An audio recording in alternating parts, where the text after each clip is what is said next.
Assalamualaikum warahmatullahi wabarakatuh.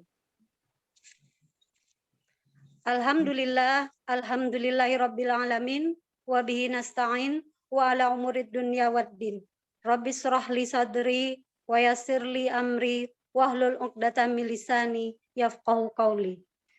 Pertama-tama marilah kita panjatkan puja serta puji syukur kita kehadirat Allah Subhanahu wa taala yang mana berkat nikmat dari Allah lah hingga kita bisa berkumpul di dalam acara penyuluhan hukum pada hari ini. Tidak lupa salawat serta salam, marilah kita limpahkan kepada junjungan kita Nabi Muhammad SAW yang menjadi sebaik-baiknya suri tauladan agar kita selamat di dunia dan akhirat.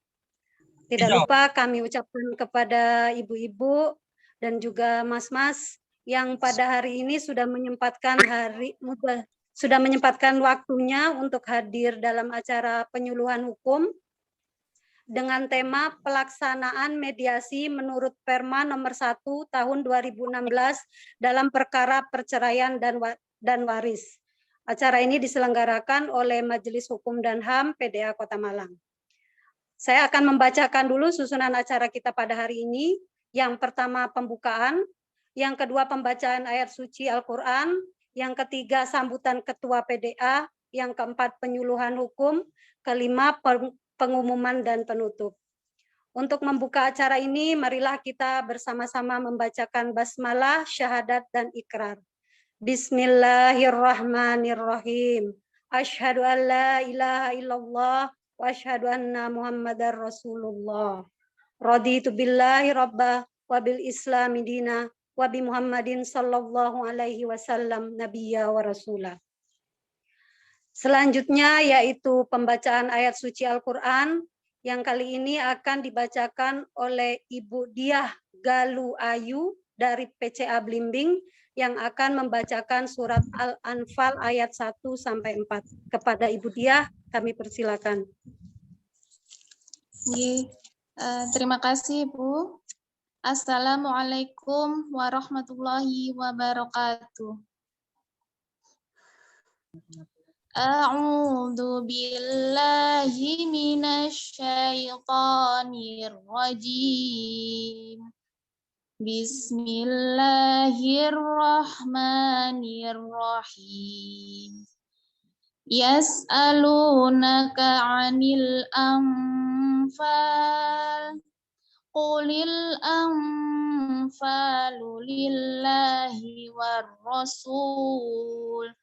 Fattaqullaha wa aslihu dzata bainikum wa athi'ullaha wa rasulah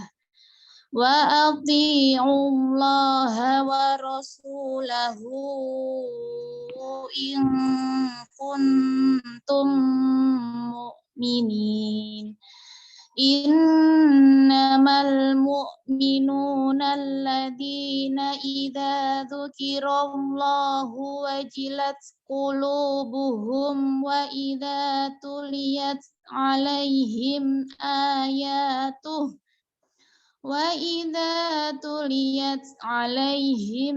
ayatuhu zadathum imanan wa ala rabbihim yatawakkalun.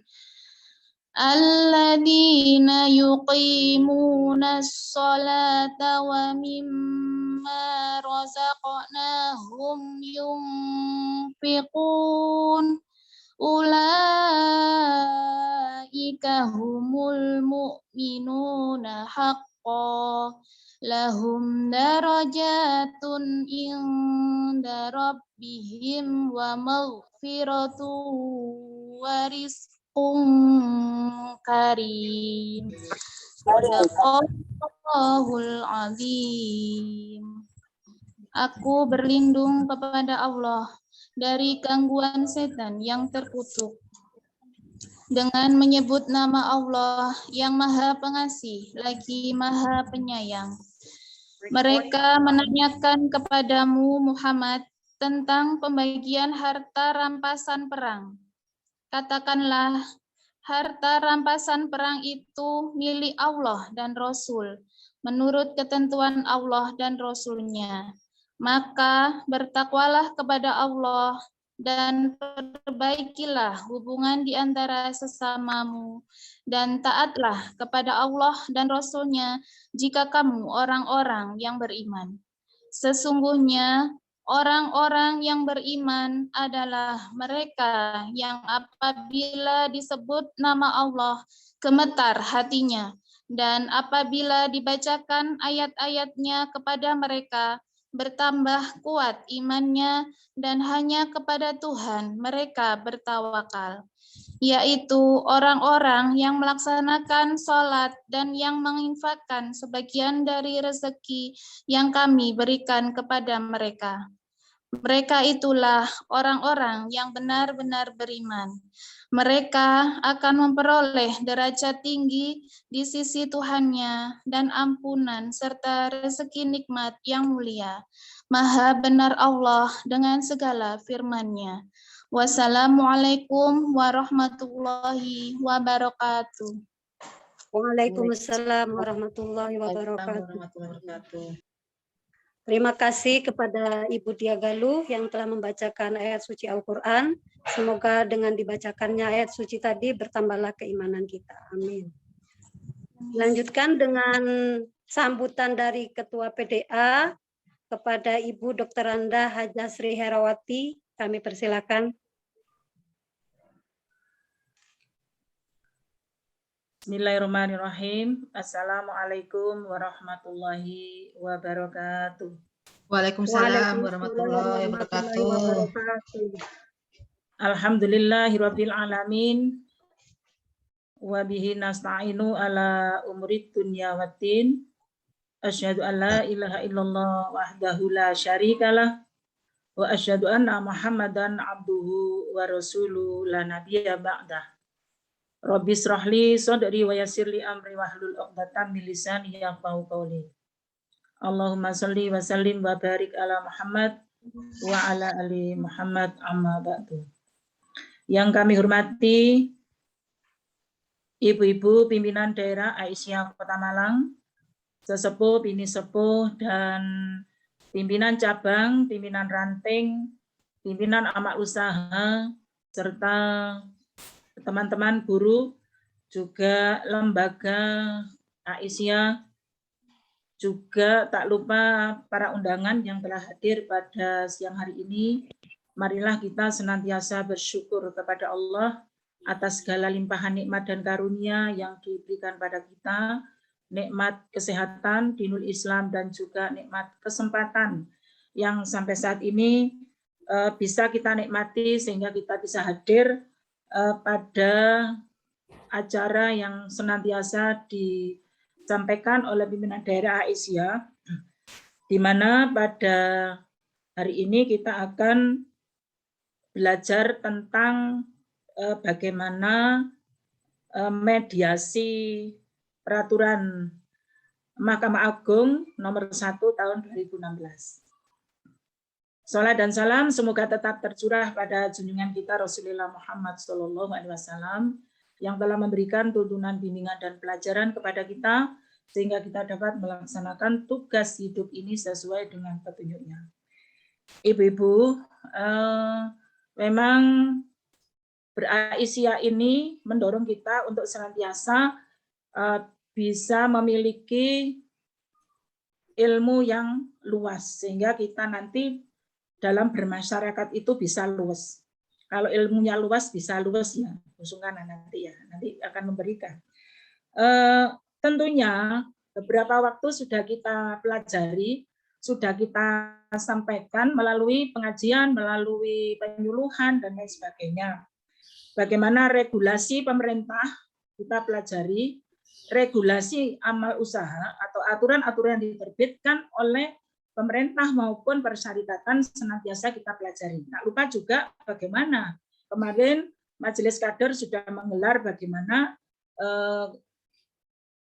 sekolah ideologi, madrasah ideologi itu menampilkan sosok yang tidak asing lagi, Pak Zainuddin Maliki, memberikan wawasan kepada kita yang begitu luas, ya, Ya, walaupun ada pro kontra, tetapi itu adalah sebuah ilmu yang tentunya harus senantiasa kita pelajari.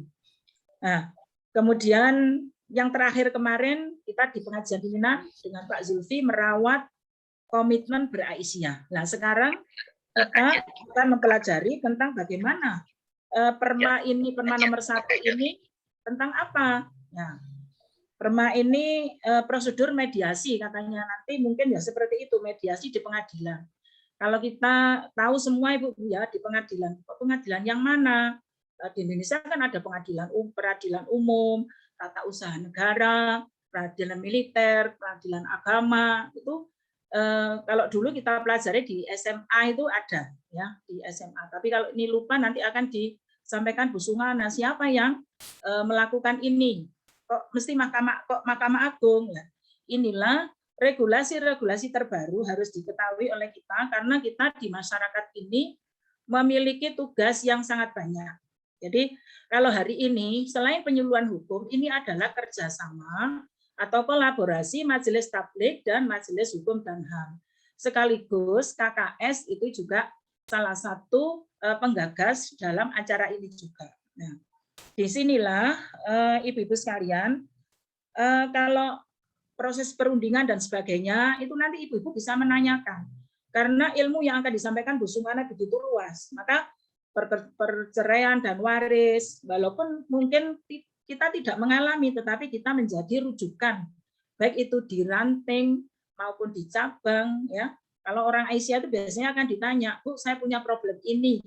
Ya, berapa kali orang ke rumah kita untuk minta istilahnya fatwa atau mungkin bagaimana mereka itu memiliki sebuah problem tapi kemudian kita tidak tahu kemana. Nah, disinilah MHH ada kita ya di keluarga klinik keluarga Sakinah. Itu aja ada Biksa ya. Maka bagaimana ini kita pelajari. Nanti ibu-ibu bisa mempelajari di situ apakah ini hukum perdata atau pidana atau hukum acara perdata pidana. Ibu-ibu nanti akan luas sekali yang akan dibahas oleh Bu Sungana. Mudah-mudahan apa yang digagas oleh MHH, kemudian oleh Majelis Tabligh, dan mudah-mudahan Korps Mubalek Aisyah juga akan memiliki ilmu yang begitu komprehensif tentang hal-hal yang menyangkut bagaimana kebutuhan masyarakat yang saat ini banyak banyak dialami oleh masyarakat di tingkat bawah. Ya, disitulah ibu-ibu sekalian apa yang akan disampaikan Bu Sungana mudah-mudahan bisa menambah wawasan kita, termasuk nanti akan mendorong kita untuk senantiasa belajar bahwa di Aisyah ini harus memiliki ilmu yang komprehensif, ya, jadi ilmu yang menyeluruh. Jadi sehingga kita dalam pergaulan di masyarakat ini bisa luas. Saya kira itu mudah-mudahan apa yang disampaikan nanti bisa bermanfaat dan terima kasih sekali Bu Sungana sudah menyisihkan waktu di tengah kesibukan beliau. Maka aset kita yang sangat berharga ini harus kita rawat sehingga kita benar-benar bisa menimba ilmu dari beliau. Terima kasih sekali lagi dan mohon maaf apabila ada hal yang kurang berkenan. Wassalamualaikum warahmatullahi wabarakatuh. Waalaikumsalam warahmatullahi wabarakatuh. Terima kasih kepada Ibu Dr. Anda Haja Sri Herawati atas sambutannya. Dilanjutkan dengan acara inti yaitu penyuluhan hukum. Pada penyuluhan hukum kali ini akan dipandu oleh Mbak Ayunda Ulma Islami, SHMH. Kepada Mbak Ayunda, kami persilakan untuk memandu acara nanti sekaligus tanya jawab. Monggo. Baik, terima kasih. Bismillahirrahmanirrahim. Assalamualaikum warahmatullahi wabarakatuh. Waalaikumsalam warahmatullahi wabarakatuh. Yang saya hormati Ibu-Ibu pimpinan PDA, PCA, PRA, Muballighat, dan seluruh warga Aisyah sekota Malang.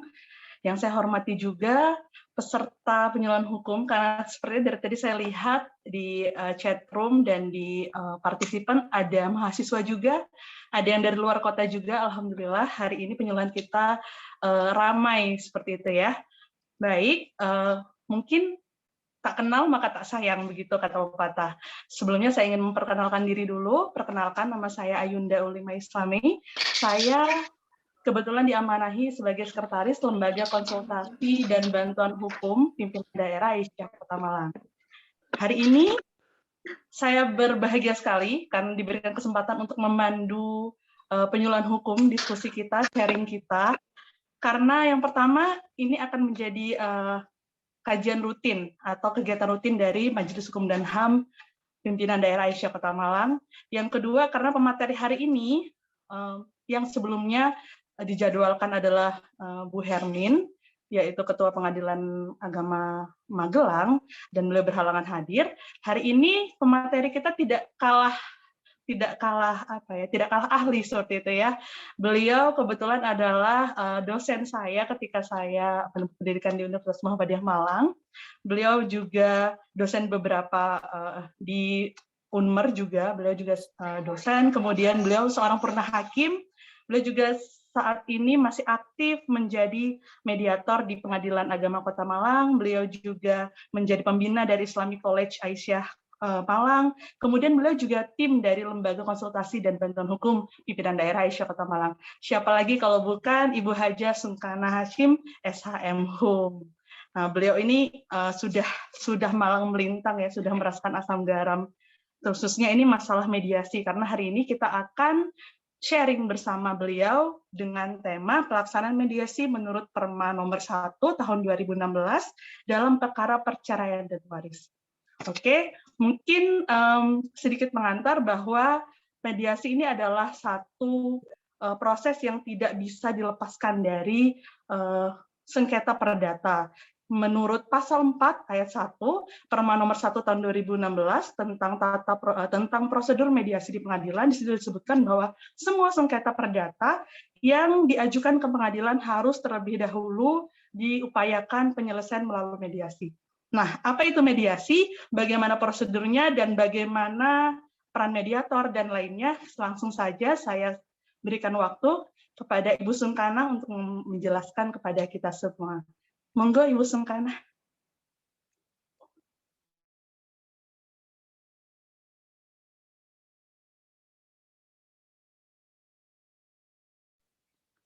Bu Sungkana, sudah on mic? Nyalakan dulu, Bu. Oh iya, masih di mute, Ibu. Sudah. Assalamualaikum warahmatullahi wabarakatuh. Alhamdulillahirabbil alamin, wassalatu wassalamu ala asyrofil mursalin Muhammadin wa ala alihi wa ashabihi ajma'in, amma ba'du. Ibu-ibu, saya lihat ini ada PWA. Ya, belum ini sudah kelihatan. Kemudian ibu-ibu dari PDA dan juga dari peserta yang saya lihat ini ada mahasiswa saya yang masih juga kuliah. Nah, ini kalau tidak salah ada yang masuk etika profesi, ada ini. Seperti kalau tidak salah apa Lintang atau siapa ini ada ini. Jadi iya Bu.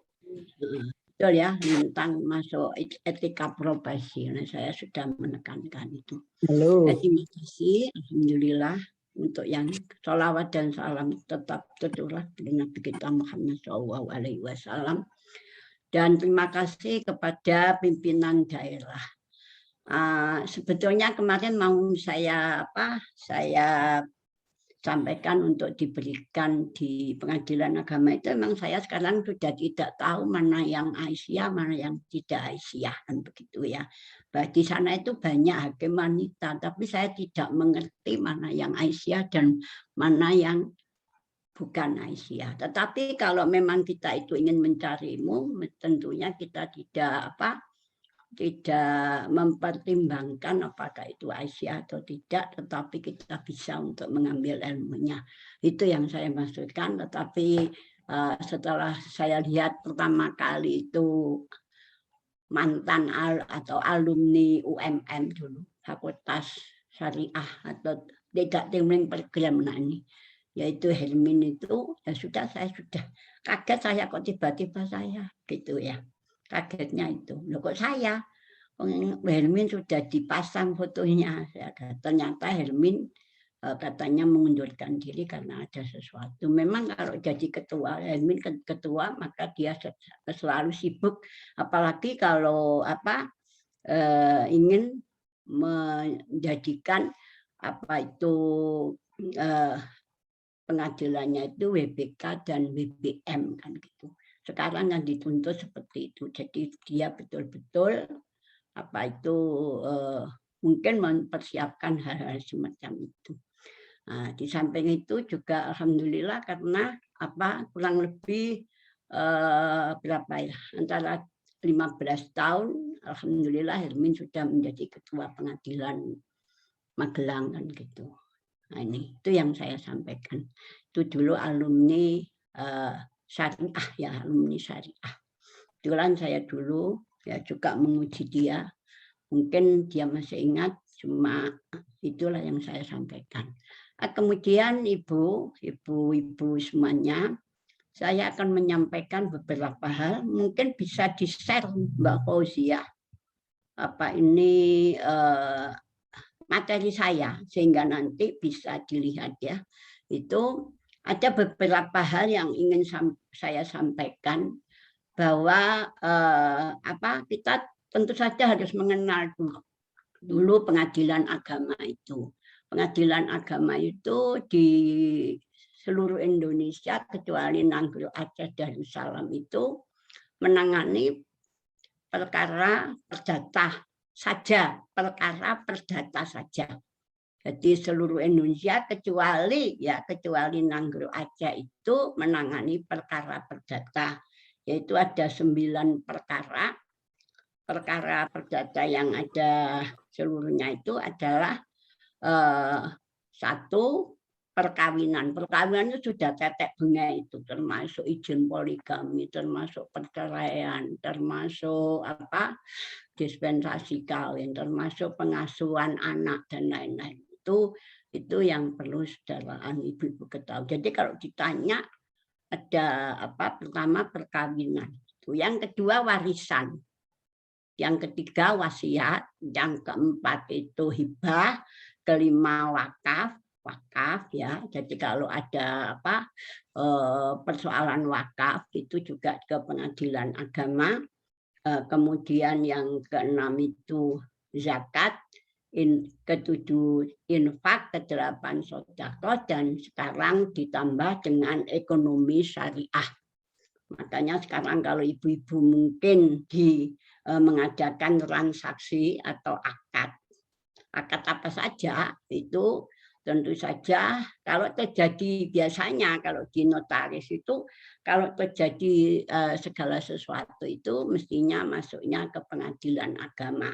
Tapi sekarang ini juga masih banyak yang di notaris itu lalu masih menyebut kalau terjadi sengketa tentang jual beli dan lain-lain itu, dan itu dilakukan oleh orang Islam, maka itu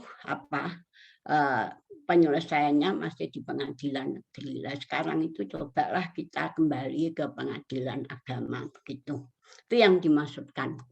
Sehingga sekarang ini dengan adanya ekonomi syariah itu maka FAI, Fakultas Agama Islam itu sudah membuka prodi ekonomi syariah dan mungkin sudah berjalan mungkin sudah 8 atau 10 tahunan ini. Kurang lebihnya demikianlah yang saya lihat di FAI itu, dan mereka itu juga sudah diakreditasi dan lain-lain. Itu jadi inilah yang saya masukkan. Oleh karena itu kalau terjadi seperti itu ya masuklah ke pengadilan agama kalau melakukan transaksi atau akad. Kemudian kalau di Nanggro Aceh itu maka saya sertakan selain menangani pidana perdata juga menangani pidana ya, selain perdata yang dibagi menjadi 3, yaitu yang pertama yang disebut hukum keluarga ya, atau al-akhwalus syahsiyah. al-akhwalus syahsiyah, sin besar, shot, nah itu syahsiyah kan gitu. Itu hukum keluarga. Itu meliputi perkawinan, ya perkawinan, kemudian waris dan wasiat. Walaupun di negara lain itu wakaf, hibah, zakat itu masuk di situ. Tetapi Aceh itu hanya waris dan wasiat. Hukum keluarganya sampai di situ. Sedangkan untuk apa? Untuk hibah dan zakat masuk dalam ekonomi syariah. Itu yang dimaksudkan. Kemudian yang kedua adalah masalah hukum benda. Benda, Ibu mesti harus tahu benda. Benda itu ada benda bergerak, ada benda tidak bergerak. Ya, ada benda yang tetap, ada benda yang habis. Itu ada. Kemudian ada benda yang dinilai dan ada benda yang tidak bisa dinilai. Itu hukum benda. Kemudian perikatan. Nah, perikatan itu yang saya sampaikan tadi di sini disebut dengan muamalah duniawiyah itu. Muamalah duniawiyah itu ditangani di sana nomor 2-nya. Nomor 3-nya adalah jinayat atau pidana. Pidana tentu saja yang apa?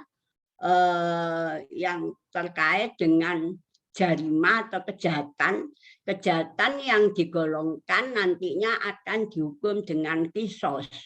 Kisos itu kalau dia membunuh ya dibunuh, kalau dia menganiaya, misalnya sampai giginya Bu Taufik itu copot gitu, nah, itu ya juga dinilai. Kalau sampai memotong tangan jari ya dinilai. Nah, itu yang dimaksudkan dengan kejahatan yang digolongkan dengan kisos.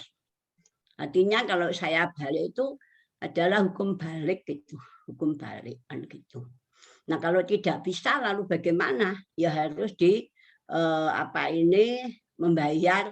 Kalau misalnya tidak bisa orangnya terserah kepada kita itu. Nah tentu saja ini yang dimaksudkan harus diselesaikan apakah dengan maaf atau bagaimana. Kalau dimaafkan ya tentunya harus membayar diat atau denda. Kalau denda itu pun juga tidak bisa mau dimaafkan semua oleh keluarga yang atau dia sendiri atau keluarga yang berkepentingan, maka itu dibebaskan juga. Yang kedua jarima yang dihukum dengan hudud itu cambuk ya Bu ya, seperti narkoba itu menuduh orang itu disebut dengan ini ya Bu ya, jinayat itu. Kemudian yang ketiga jinayat itu yang dihukum dengan hudud itu cambuk. Cambuk itu misalnya ibu menuduh seseorang yang jalan laki perempuan itu misalnya ternyata dia ibu mengatakan orang itu paling selingkuh gitu. Itu hati-hati ibu-ibu ya, jangan mudah untuk mengucapkan seperti itu selingkuh begitu. Nah ini apalagi kalau misalnya kalau seorang suami memang punya hak, suami yang tidak suami yang menuduh istrinya tidak ada bukti itu kena li'an.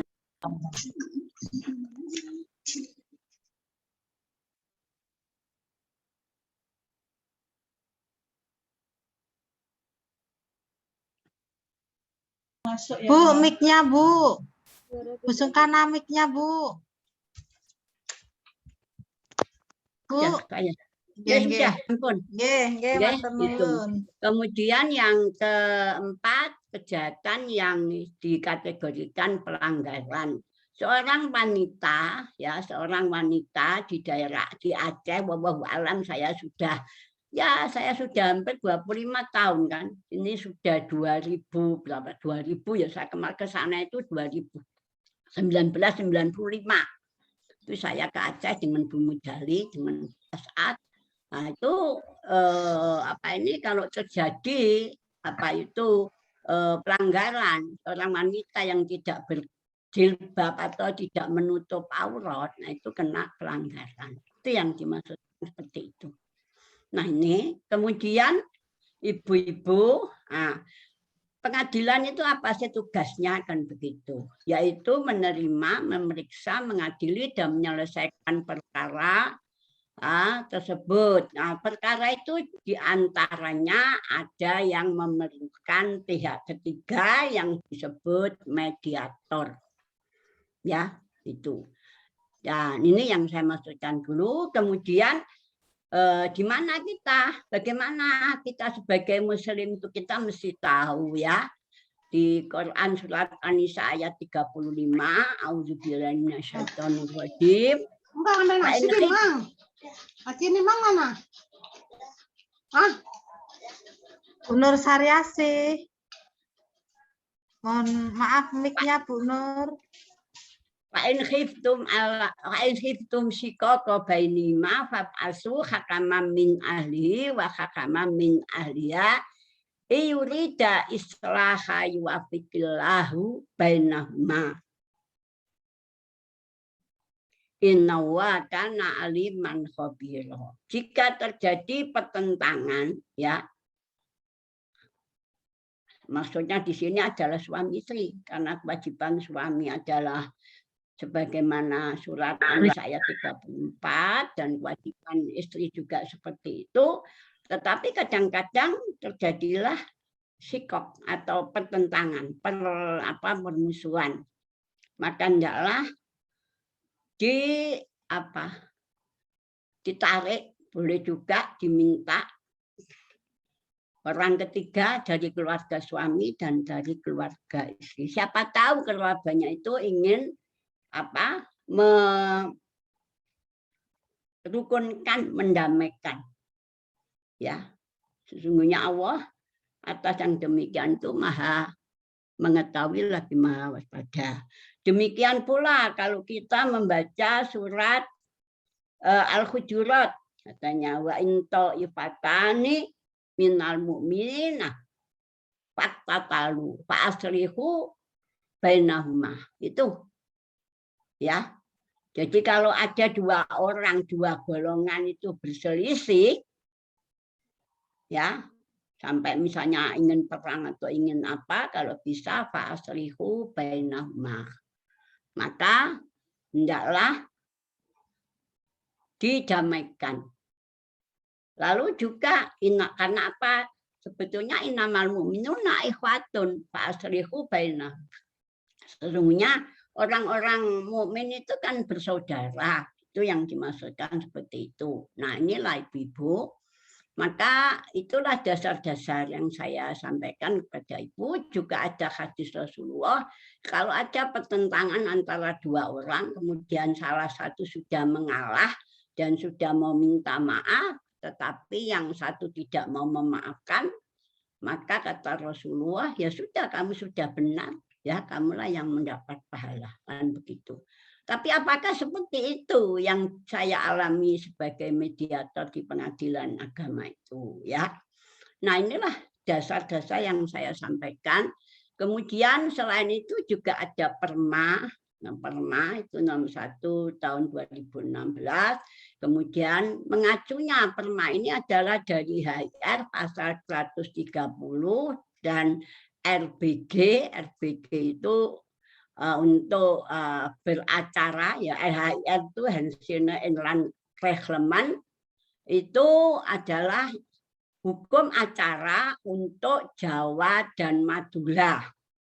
Sedangkan untuk luar Jawa, Bali, NTB, kemudian Aceh, Aceh tadi ada yang perdata, kemudian Sumatera seluruhnya, Kalimantan seluruhnya, Maluku seluruhnya, NTT seluruhnya, Papua seluruhnya itu menggunakan namanya RBG, Reglement Kristen itu, yaitu yang dimaksudkan. Nah, itu. Jadi kita tahu bahwa ketika kita beracara di di peradilan untuk Jawa itu adalah kita menggunakan HIR. Kemudian kalau untuk luar Jawa kita menggunakan RBG. Selanjutnya jangan dikebawakan sedikit dulu. Itu yang saya maksudkan. Kemudian untuk perkara pidana, kecepatan ini Bu Tino, coba dikebawakan sedikit.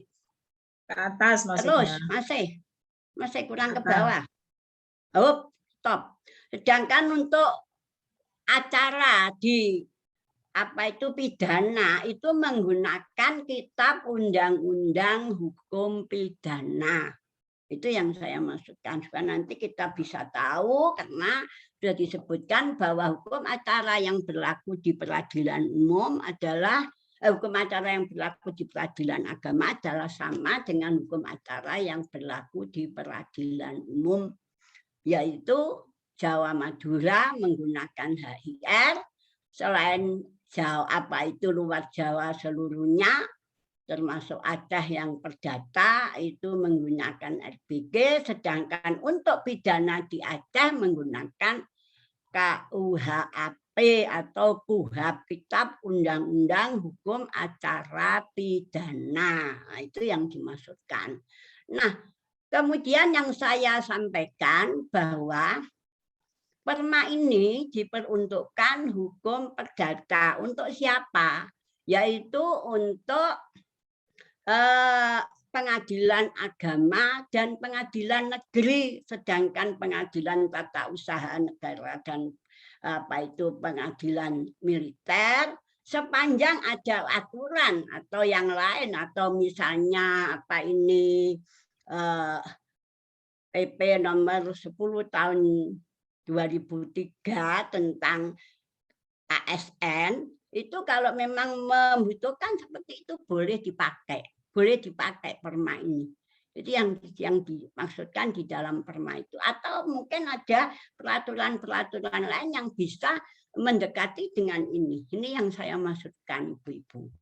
Kemudian ibu-ibu, lanjutnya agak ke atas dikit, apa sih sebetulnya mediasi itu? Ya, mediasi itu adalah dari bahasa Latin medier, kan gitu, medier, ya. Nah, itu artinya berada di tengah-tengah. Dengan demikian, seorang mediator itu tidak membela ke kanan, tidak membela ke kiri. Tapi bagaimana antara ke kanan dan ke kiri itu kita berada di tengah-tengah, ya, tidak menjelekkan yang ini, tapi juga tidak memuji yang satu, tidak. Tetapi bagaimana berada di tengah-tengah, itu yang saya maksudkan. Sehingga mediasi itu seperti itu. Senyampang, kata Mahkamah Agung, mediasi adalah cara penyelesaian sengketa melalui proses perundingan untuk memperoleh kesepakatan para pihak dengan dibantu oleh mediator. Silakan Bu, diataskan sedikit lagi ini, ya. Itu membutuhkan jadi penyelesaian perkara untuk mencapai kesepakatan, tetapi dengan bantuan mediator. Artinya orang atau penengah, begitu maksudnya. Oke, silakan dikeataskan. Monggo. Oh, ini kalau enggak saya sendiri enggak bisa ini akhirnya, ya. Siapa ya bagian ini, ya? Kak Tino, Bu. Ya, dikeataskan. Oke, kalau begitu saya lanjutkan saja. Nah, kalau begitu ada 3 unsur yang ada unsur-unsur yang perlu dipenuhi. Satu adalah mediatornya itu sendiri, ya. Kemudian yang kedua adalah para pihak yang saya sebut 3 dan 4. Tetapi yang kemudian objek yang menjadi persengketaan itu apa? Objek yang menjadi persengketaan itu apa? Kemudian perlu kita ketahui bahwa mediator itu ada 2 macam. Satu mediator hakim, ya, atau pegawai atau karyawan peradilan, yaitu, dan yang kedua adalah non hakim. Nah, kedua-duanya ini harus bersertifikasi, kan begitu ya. Untuk memperoleh sertifikasi harus dinyatakan lulus. Untuk memperoleh sertifikasi, lanjut ke atas lagi. Atau kalau untuk memperoleh sertifikasi harus mengikuti pelatihan, kurang ke atas. Ini ke bawah, ini ke bawahan ini. Oke. Nah, ini 3 unsur itu ya. 3. Kurang ke atas, ini masih di bawah. Terus ini ke bawah, ini ke bawah ke atas ini kurang ke bawah. Nah, cukup sampai di sini. Nah, itu untuk memperoleh, untuk disebut sebagai mediator itu harus mengikuti pendidikan, dan mediator ini harus bersifat apa? Bersifat netral. Tidak ada apa vested interest pada salah satu pihak.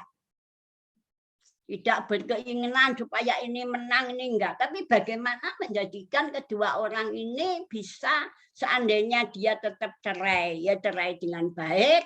Kalau dia rukun, ya rukun dengan baik. Itu yang kita inginkan.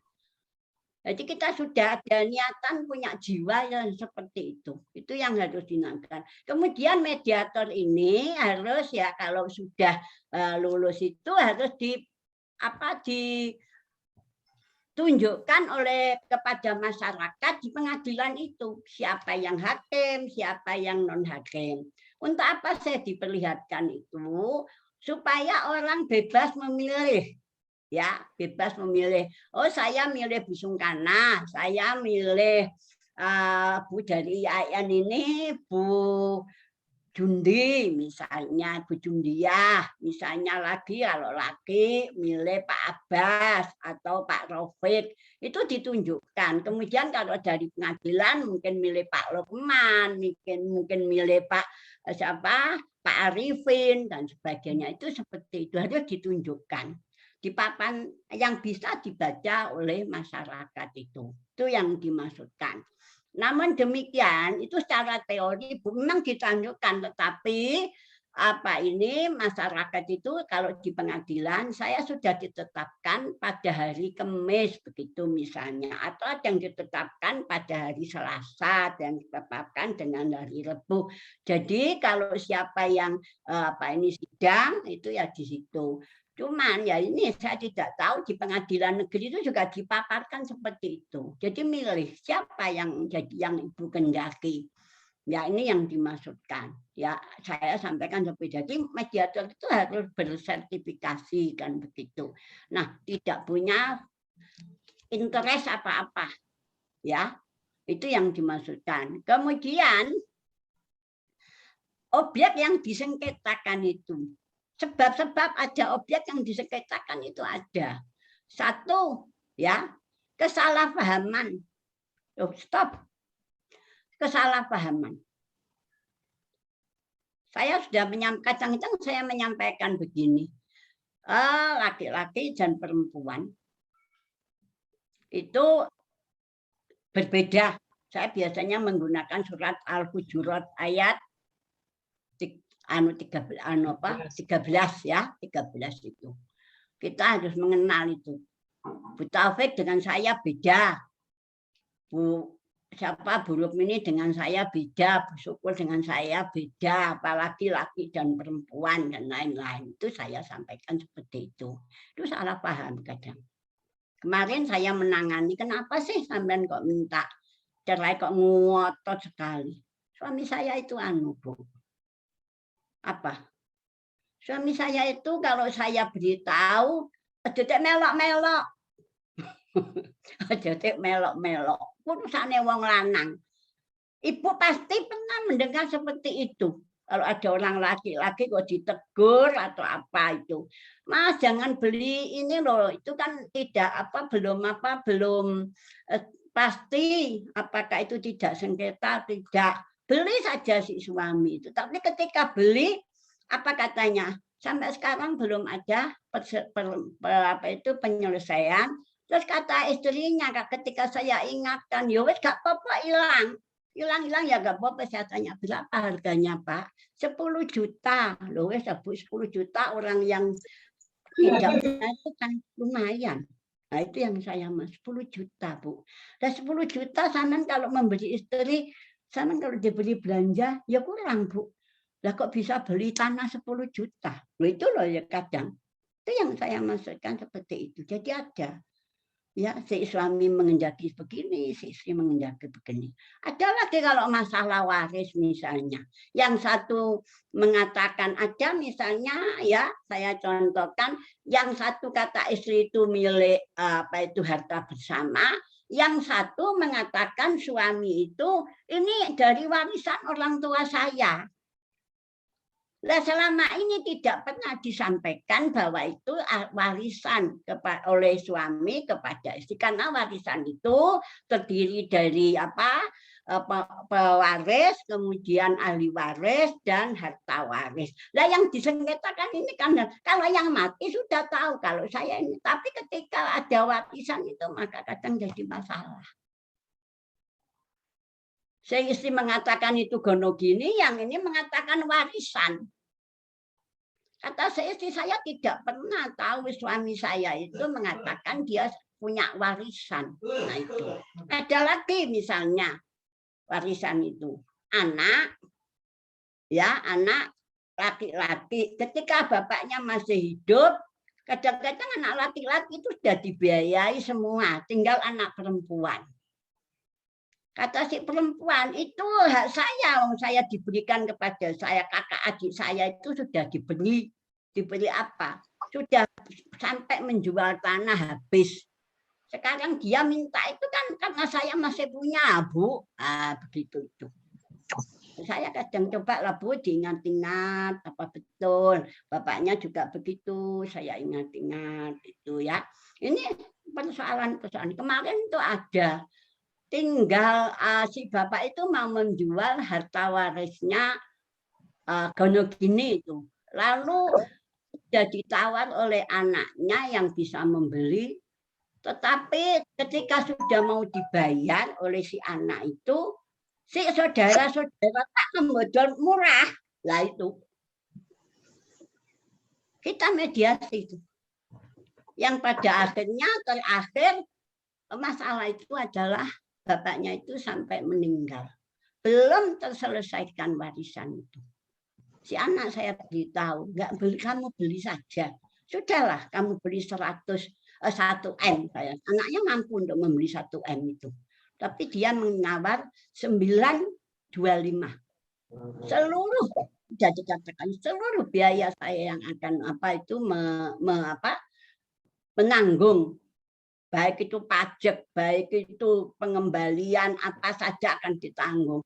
Bapak sudah akhirnya bapak itu sudah rasanya memberikan, tapi kemudian timbul apa itu saudara-saudara ini. Ini yang apa itu yang kadang seperti itu. Jadi ada kesalahpahaman seperti itu, kemudian perbedaan penafsiran itu tadi, kemudian ketidakjelasan pengaturan. Nah itu. Dulu misalnya itu sudah saya katakan tadi, ketidakjelasan pengaturan ini anak laki-laki sudah diberikan lalu habis, sekarang adiknya yang perempuan masih ada dianggap masih termasuk harta waris. Itu kadang-kadang seperti itu.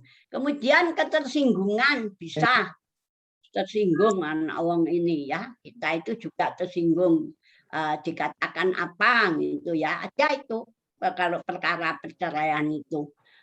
Ada seorang wanita yang sudah agak tua gitu. Terus dikatakan kamu kalau nggak saya kawin nggak mau.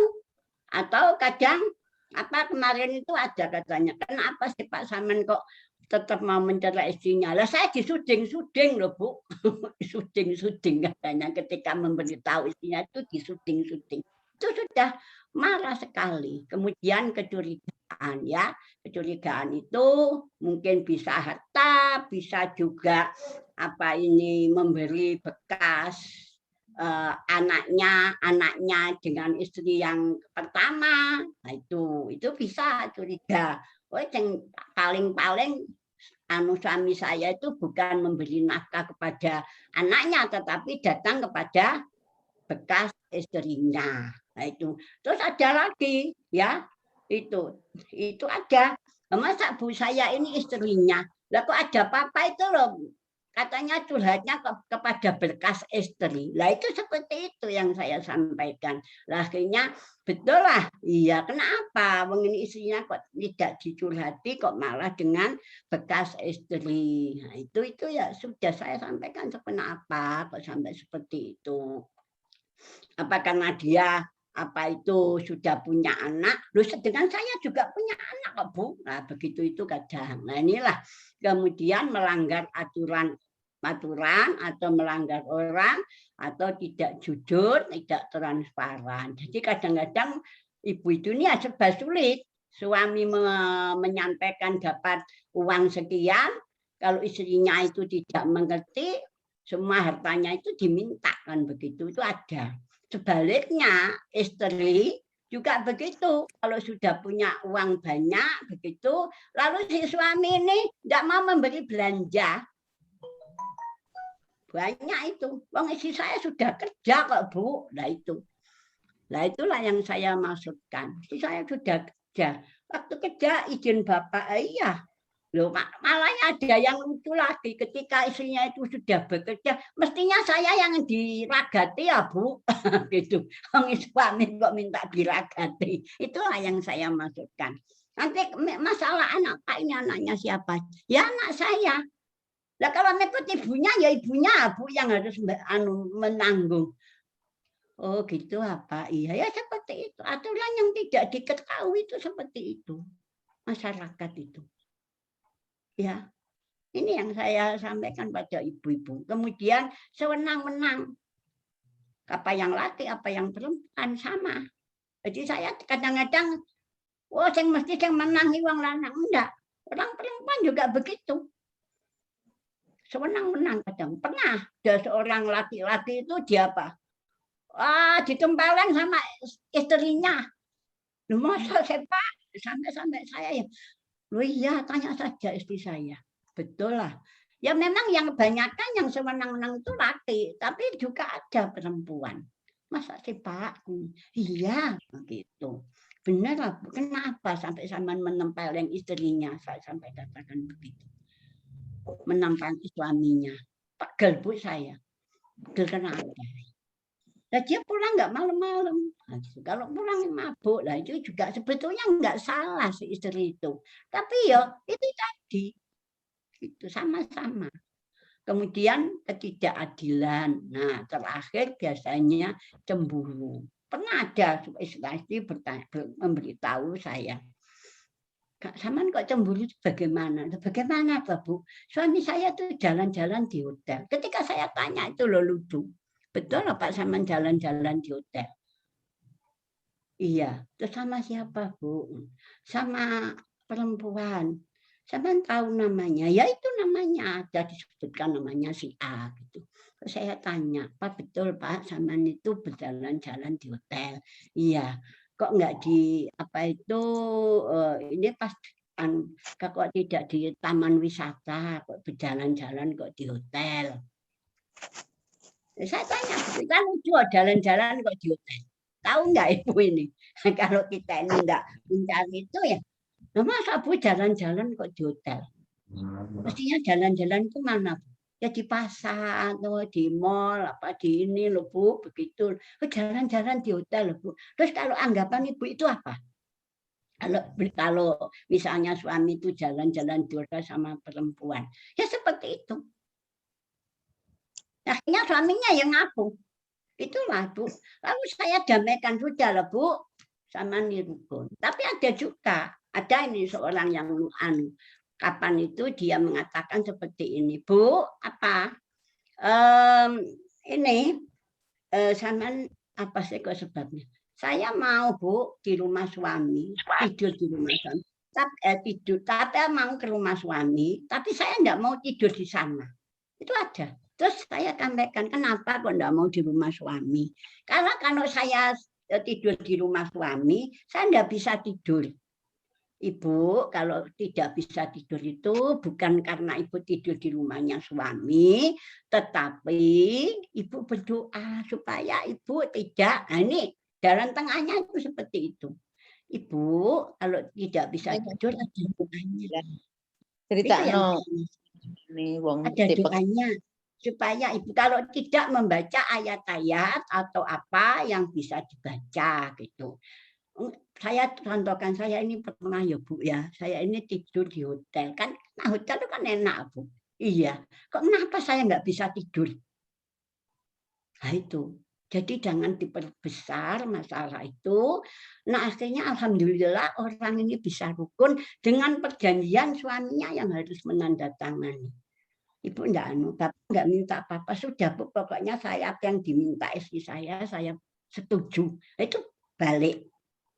Ada lagi saya contohkan yang bisa rukun ya Bu, yang banyak kan saya sampaikan, saya menangani sejak Agustus ya sampai bulan kemarin itu saya menangani 32 itu yang berhasil betul-betul itu ada 3 orang, yang sebagian itu 4 orang.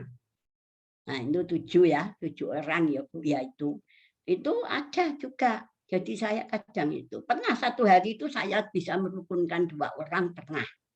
2 orang pernah. Nah itu jadi yang saya maksudkan seperti itu. Tapi kita mencari solusi-solusi yang harus ada seorang yang mengatakan, Bu, saya ini sibuk dengan pekerjaan saya. Boleh Pak? Boleh sibuk Pak, tetapi Bapak ya ingat keluarga. Ya sebentar lah. Istrinya itu diperhatikan. Istrinya itu sebetulnya saya tahu kalau istrinya masih cinta. Sampean pun juga masih cinta loh Pak, saya lihat. Ibu itu bisa saja. Loh iya di hati sampean itu sudah saya baca. Saya tuh kadang-kadang sampai bohong seperti itu. Nah itu. Akhirnya apa? Alhamdulillah Bu bisa rukun. Rukun itu. Ada lagi, suami saya itu. Saya ini kerja Bu, suami saya itu supir Grab gitu. Nah terus apa? Kalau supir Grab yang naik kan berbagai macam wanita Bu. Iya. Terus sampean tahu toh suami sampean itu. Kalau itu enggak Bu, kadang suami saya itu loh, kok kayak ya wong apa? Ya bingung lah Bu, ini hari pandemi, saya katakan begitu. Bagaimana kalau rukun? Alhamdulillah rukun Bu itu, rukun dia. Nah itu yang saya maksudkan seperti itu. Tentang waris, kalau waris itu saya tidak bisa, tetapi saya kadang minta kepada kalau dia pakai kuasa hukum saya sampaikan. Pernah waris itu saya sampaikan, ada seorang punya warisan yang ditinggalkan oleh orang tuanya, kemudian warisan ini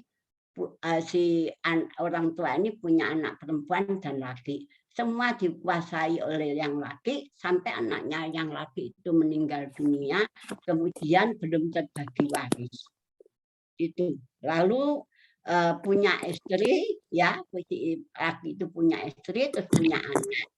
Itu saya tanya, Bu, sampean kawin dengan bapak itu tahun berapa? Tahun sekian. Kemudian punya anak. Sebelum perkawinan, Ibu enggak pernah kawin siri? Enggak. Lucu anak ulang itu. Saya lupa gitu. Akhirnya kebetulan saya tanya kepada, ya kadang-kadang dibantulah. Kebetulan itu dibantu oleh lurahnya. Pak, kalau tanahnya itu kalau di sana itu berapa ya Pak harganya? Terus saya hitung-hitung itu lebih dari 1 M.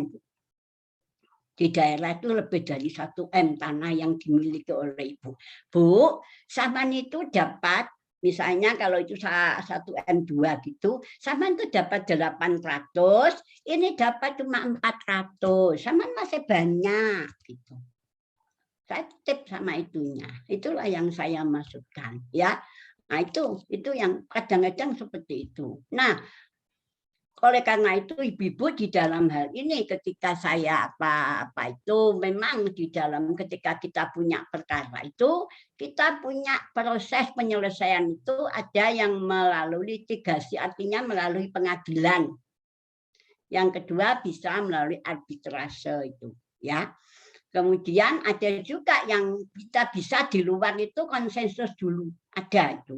Ya, apa negosiasi atau mediasi, ada konsiliasi, ada win-win solution dan sebagainya, itu yang saya maksudkan seperti itu. Nah, inilah beberapa hal yang sudah saya sampaikan. Oke, sekarang Bu Tinu silakan dikeataskan. Nah, ini jadi sudah saya sampaikan tadi sebab-sebab terjadinya seperti itu dan bagaimana menyelesaikan perkara waris dan perkawinan itu. Boleh dikata bahwa perkawinan dan waris itu perkara di pengadilan agama itu waris ya. Dan yang banyak Bu, yang banyak mengajukan sekarang ini ternyata ibu-ibu ya, artinya gugatan waris. Gugatan apa? Gugatan cerai. Yang banyak itu gugatan cerai. Itu yang perlu Ibu tahu juga. Nah, ini. Dan itu pemicunya juga seperti apa yang saya sampaikan tadi. Silakan Bu Tinu dikeataskan lagi. Ya. Ini. Terus.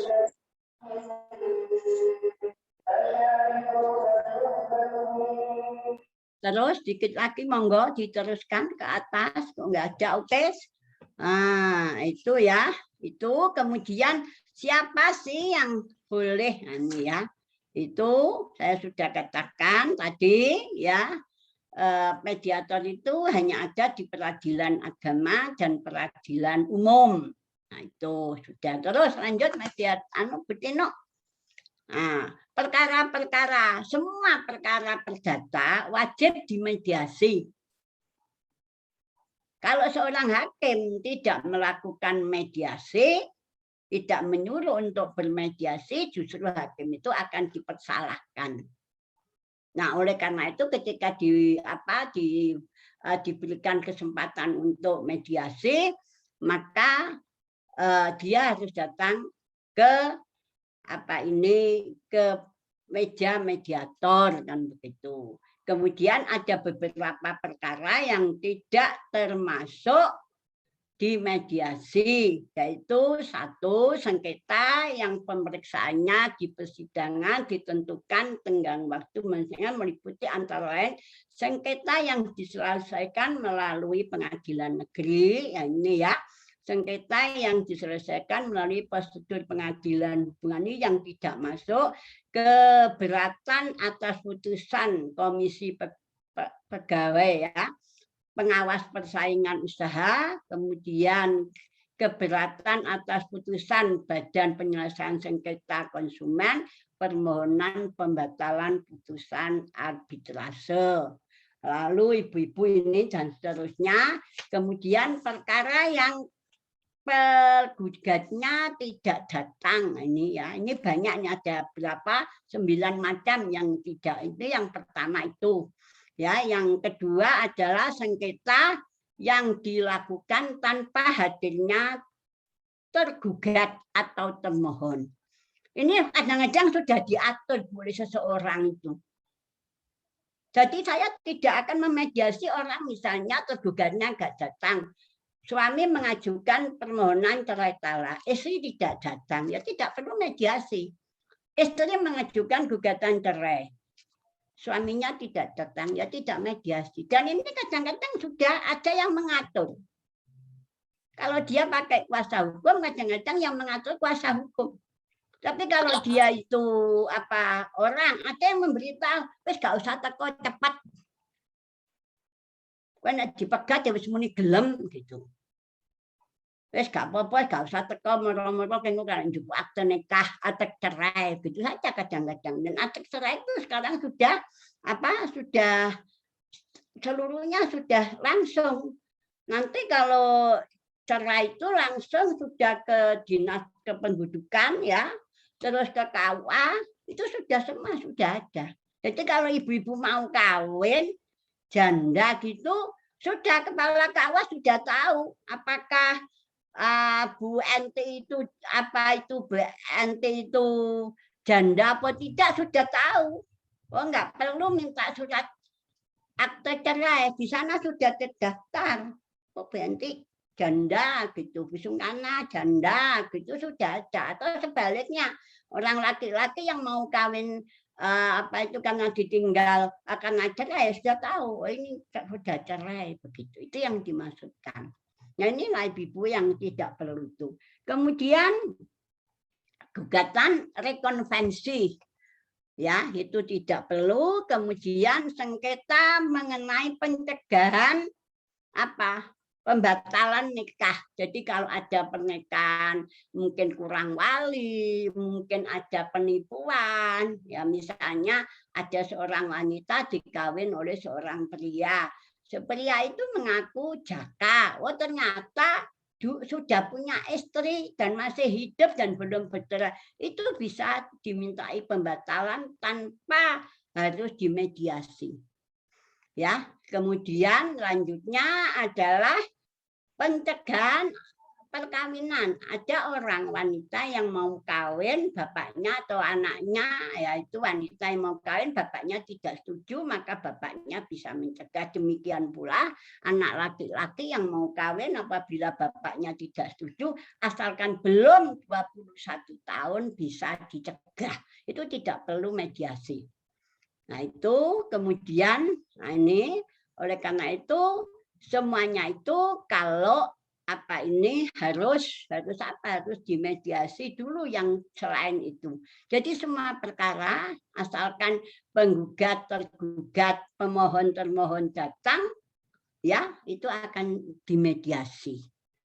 Nah itu. Selanjutnya Bu, lah proses mediasi ini pada dasarnya bersifat tertutup. Kecuali orangnya menghendaki, jadi saya tertutup. Jadi begitu saya sudah selesai, misalnya saya punya catatan apa, sudah saya buang. Sehingga pernah saya ada seorang advokat ataupun seorang gitu, Bu ini saya mau saya rekam. Oh jangan, sifatnya rahasia. Walaupun misalnya masalah waris itu saya tidak mau kalau direkam, apalagi perkara perceraian itu saya tidak mau direkam. Jangan dikani, sifatnya adalah rahasia. Dan saya sudah minta ketika dia menggunakan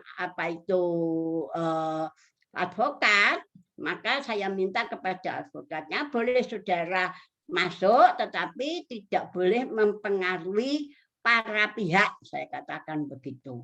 Kemudian bagaimana Bu kalau terjadi misalnya ini kemarin ada tuntutan nafkah atau tuntutan waris, ada bukan tuntutan cerai, tetapi apakah suaminya di luar Jawa ataupun suaminya di luar negeri, maka sekarang pengadilan menyediakan alat untuk bisa dimediasi melalui alat tersebut. Jadi sekarang saya pernah ini melakukan mediasi dengan yang perempuan di Kalimantan itu rebutan anak, ya.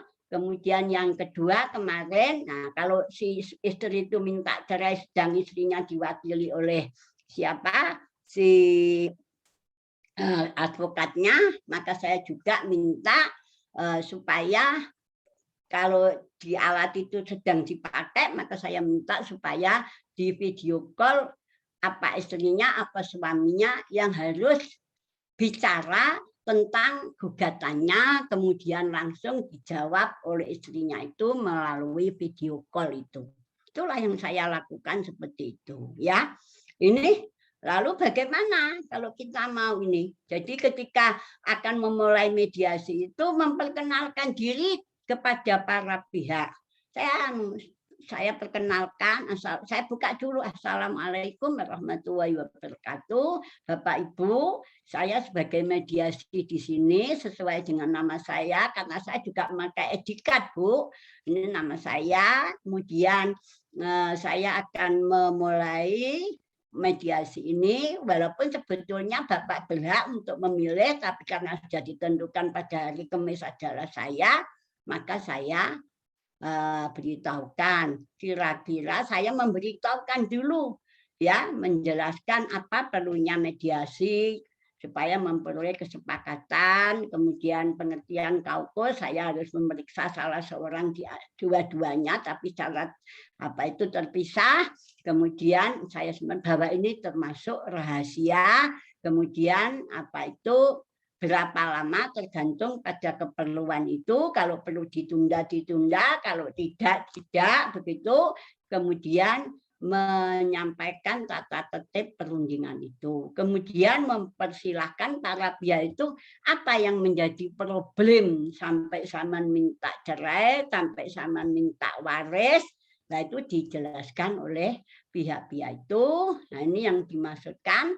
Kemudian nanti pihak yang setelah diumumkan itu lalu si pihak lawan memberikan jawaban. Nah itu. Lalu kalau kita bisa merumuskan, nah saya rumuskan bagaimana sepakat kalau seperti ini.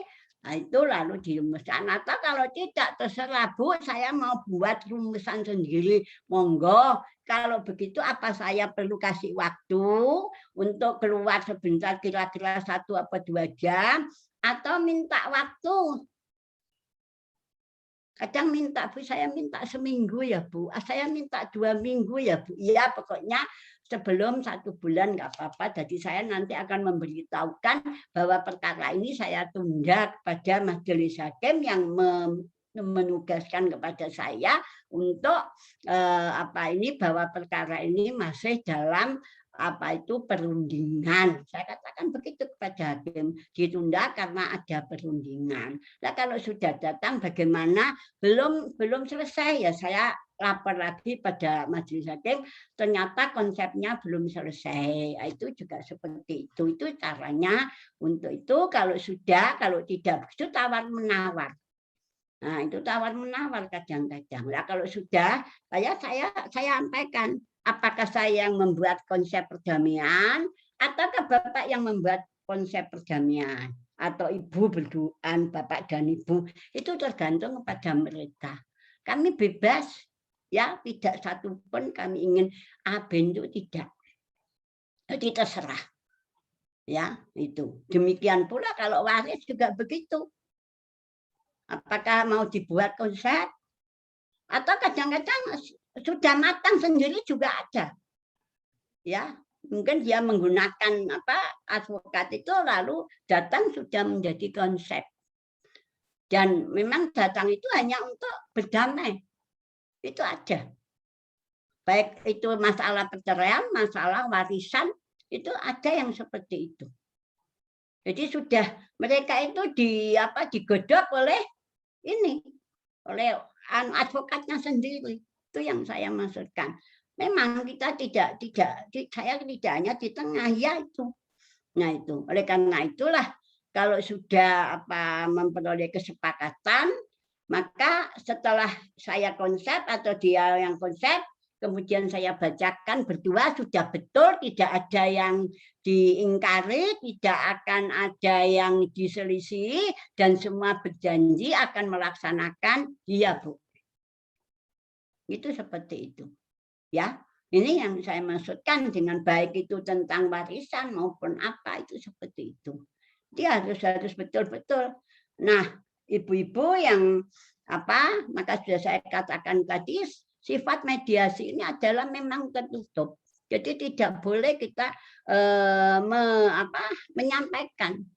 Pernah ada seorang istri, ada apa? Ini masalah. Dan sekarang ini gugatan anak banyak, Bu. Bukan hanya bukan hanya perceraian, gugatan anak itu banyak. Ya. Anak kemarin itu ada seorang istri, ada apa, Bu? Saya menggugat anak saya. Kenapa anaknya enggak sekolah? Ini yang saya semenduh. Bu, tolong ya diteliti dulu. Barangkali ini saya tunda ya, Bu. Coba Ibu lihat. Ini saya tanya, betul apa anaknya nggak sekolah? Sekolah, Bu. Di mana? Di sini, di sini. Oke, Bu. Ibu sudah dengar ya? Iya. Sekarang Ibu teliti dulu, betul apa tidak anaknya sekolah. Sampai saya, nanti kalau seandainya anaknya itu sekolah, Ibu masih mau minta anaknya ikut Ibu atau enggak? Kalau memang sudah dilaksanakan sesuai dengan suami saya, ya saya tidak akan minta. Asalkan anak itu sekolah. Cuma permintaannya cuma sepele, anaknya sekolah, itu saja. Ternyata itu tadi. Lalu ibu-ibu yang saya maksudkan di dalam ini yang pokok ada yang disebut etikat baik. Nah itu. Ya, ada etikat baik dan etikat tidak baik. Etikat baik itu seorang yang akan dimediator wajib, nah itu mendatangi mediator sesuai dengan perjanjiannya. Misalnya kalau di pengadilan ya di pengadilan, kalau harus di luar pengadilan ya harus di luar pengadilan. Itu yang dimaksud beretikat baik, berarti dia betul-betul ingin menyelesaikan secara baik-baik. Tetapi yang beretikat tidak baik itu ada, ya itu bisa kena. Kalau misalnya dia ada kondisi yang tidak memungkinkan untuk datang, maka dia segera untuk memberitahu. Misalnya kalau pegawai atau apa, Bu saya tidak bisa datang hari ini karena saya ada tugas dari ini. Nah, itu boleh, nanti saya sampaikan. Nah ini lalu kalau dia mengatakan seperti itu, lalu saya minta kepada lawannya untuk diberitahu supaya tidak salah kan begitu. Itu saya boleh. Nah, ini yang saya sampaikan padanya. Itu masih beretikat baik kalau seperti itu.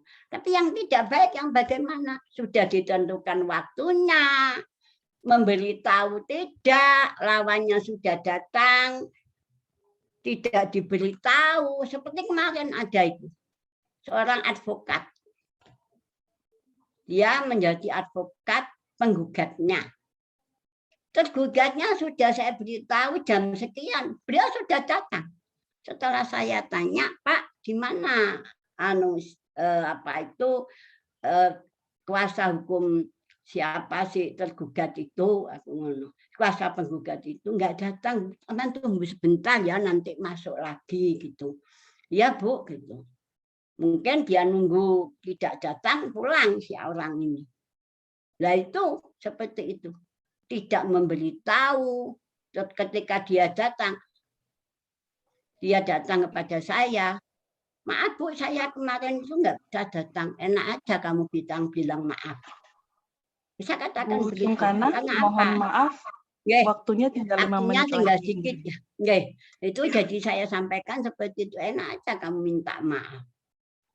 Tapi saya tidak melihat kepada lawan sampean. Kasihan dia sudah jauh-jauh datang kemari. Itu. Kalau saya enggak apa-apa, tapi lawan sampean dulu. Jangan begitu. Oh saya ada keperluan di sini gitu. Ya diberitahulah gitu. Sini juga diberitahu, yang sana juga diberitahu. Itulah kadang-kadang itu kendala-kendala yang dialami oleh seorang advokat itu. Kemudian ibu-ibu saya beritahukan bahwa ya selanjutnya yang mungkin yang paling akhir bahwa untuk mediasi ini kalau dilakukan oleh non hakim dikenakan biaya. Tapi kalau hakim ataupun karyawan pengadilan tidak dikenakan biaya. Nah, biaya ini siapa yang menentukan adalah kalau kami ini ada asosiasinya namanya asosiasi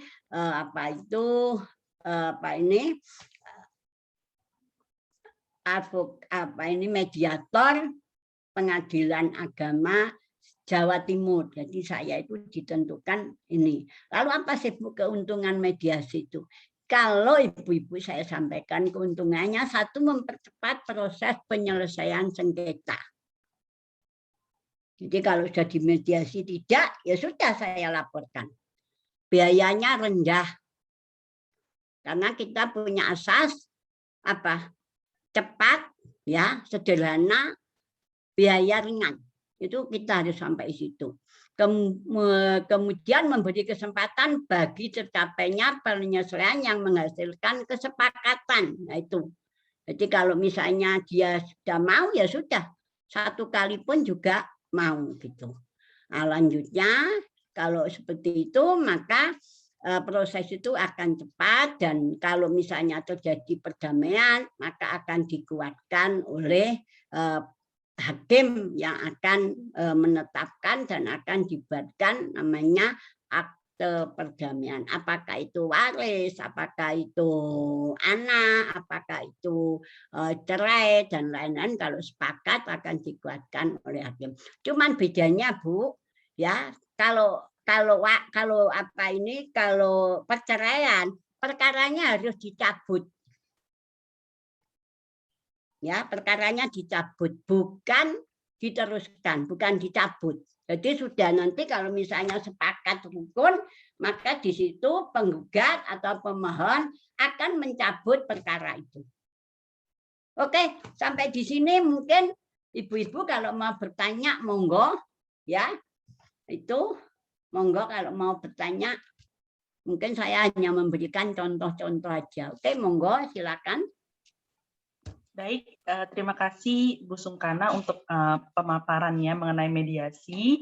Saya rasa sudah sangat komplit ya, karena sudah beserta juga pengalaman Bu Sungkana selama menjadi mediator di Pengadilan Agama. Jadi ini kita belajarnya lebih dalam lagi karena beliaunya sudah juga berpraktek sebagai mediator. Oke, baik untuk ibu-ibu, adik-adik mahasiswa atau peserta penyuluhan lainnya, ada bapak-bapak juga tadi saya sempat lihat, yang ingin bertanya bisa raise hand atau via chat box juga bisa, nanti akan saya bacakan.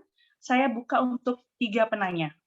Kita masih punya waktu sekitar 20 menit. Seperti itu. Monggo yang ingin bertanya. Apakah ada? Oh iya, saya lihat ada Ibu, oke, Ibu Lulu. Betul, Ibu Lulu ingin bertanya, raise hand. Silakan Ibu Lulu. Nggih. Terima kasih. Nggih. Punten Bunda. Nggih. Assalamualaikum warahmatullahi wabarakatuh. Waalaikumsalam warahmatullahi wabarakatuh. Menika Bunda yang sering kali datang ke KKS itu banyaknya kan ibu-ibu. Nah, seringkali mereka merasa terzalimi dengan suami yang tidak memberikan nafkah sekian lama dan tidak memberikan tanggung jawab, padahal ibu ini ya harus hidup untuk anak-anaknya, membiayai anak-anaknya. Batasan berapa lama mereka harus bisa mengajukan gugatan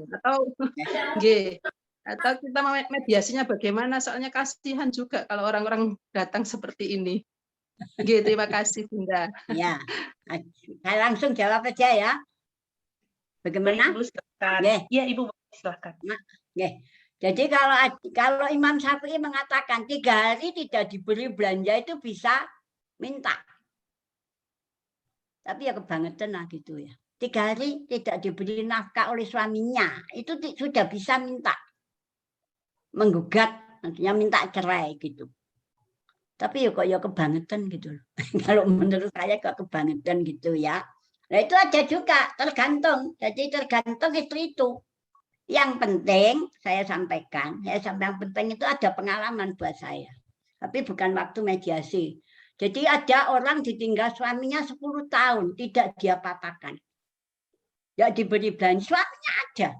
Tapi nggak diberi apa-apa dia. 10 tahun, tidak dicerai, juga tidak diapa-apakan.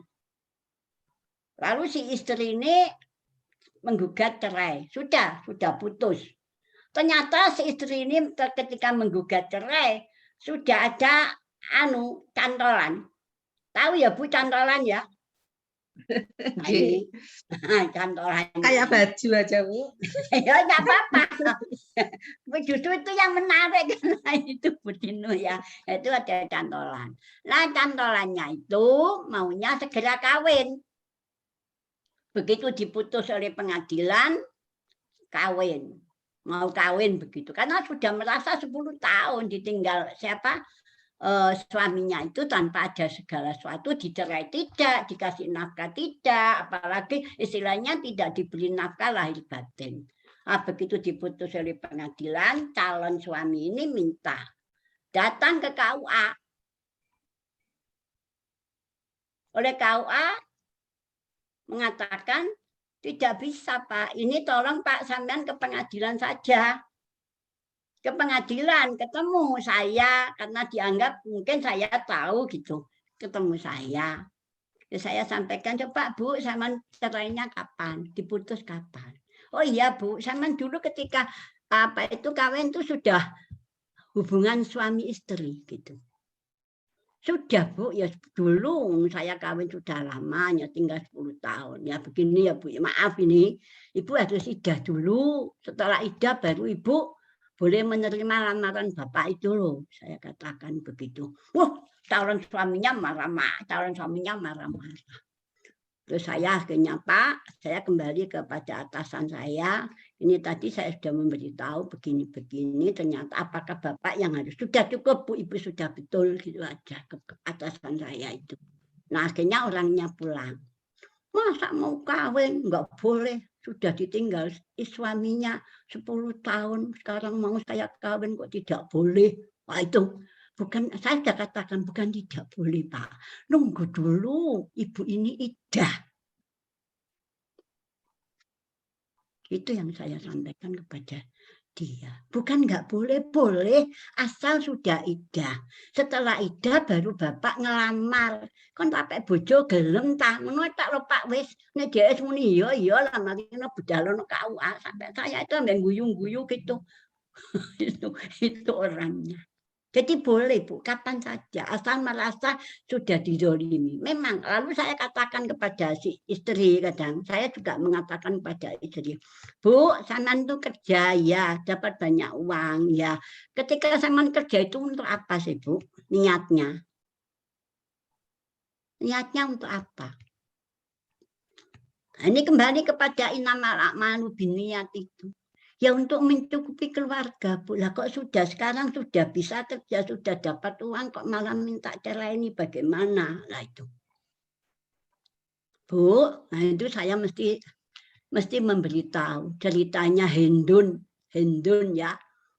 Lalu suaminya mengatakan jangan kamu sedekah kalau ya mestinya sedekah itu di rumah saja. Lalu Hindun matur kepada Rasulullah. Itu saya beritahukan, Bu, kalau sampean itu niatnya seperti itu dan sampean bisa mencukupi kebutuhan rumah tangga, maka itu sedekah. Sedekah sampean itu tidak perlu jauh-jauh.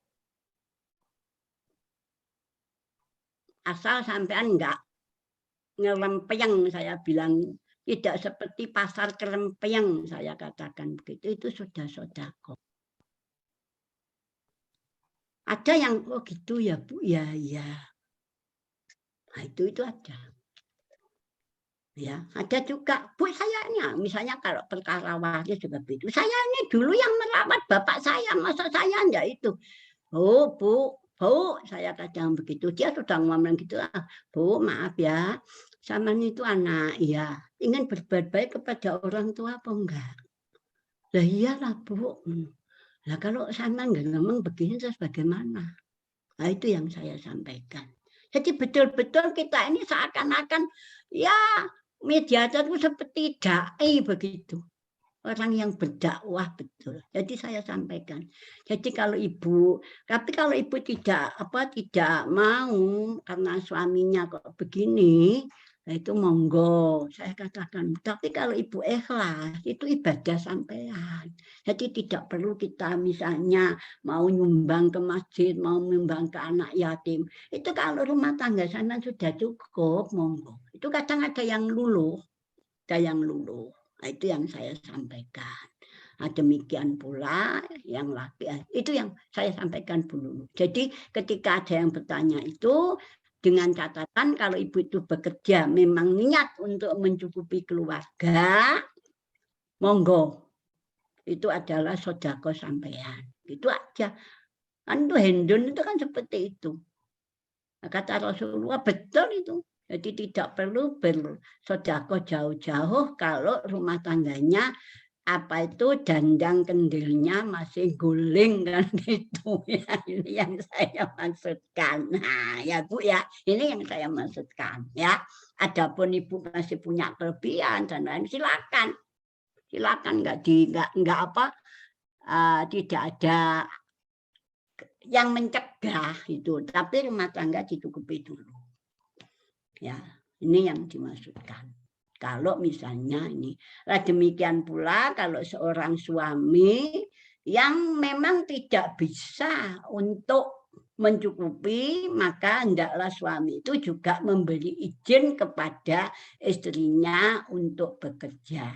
Sepanjang, yaitu saya sampaikan, kalau kita bekerja, jangan melupakan kewajiban kita sebagai seorang istri. Insya Allah Ibu Aisyah sudah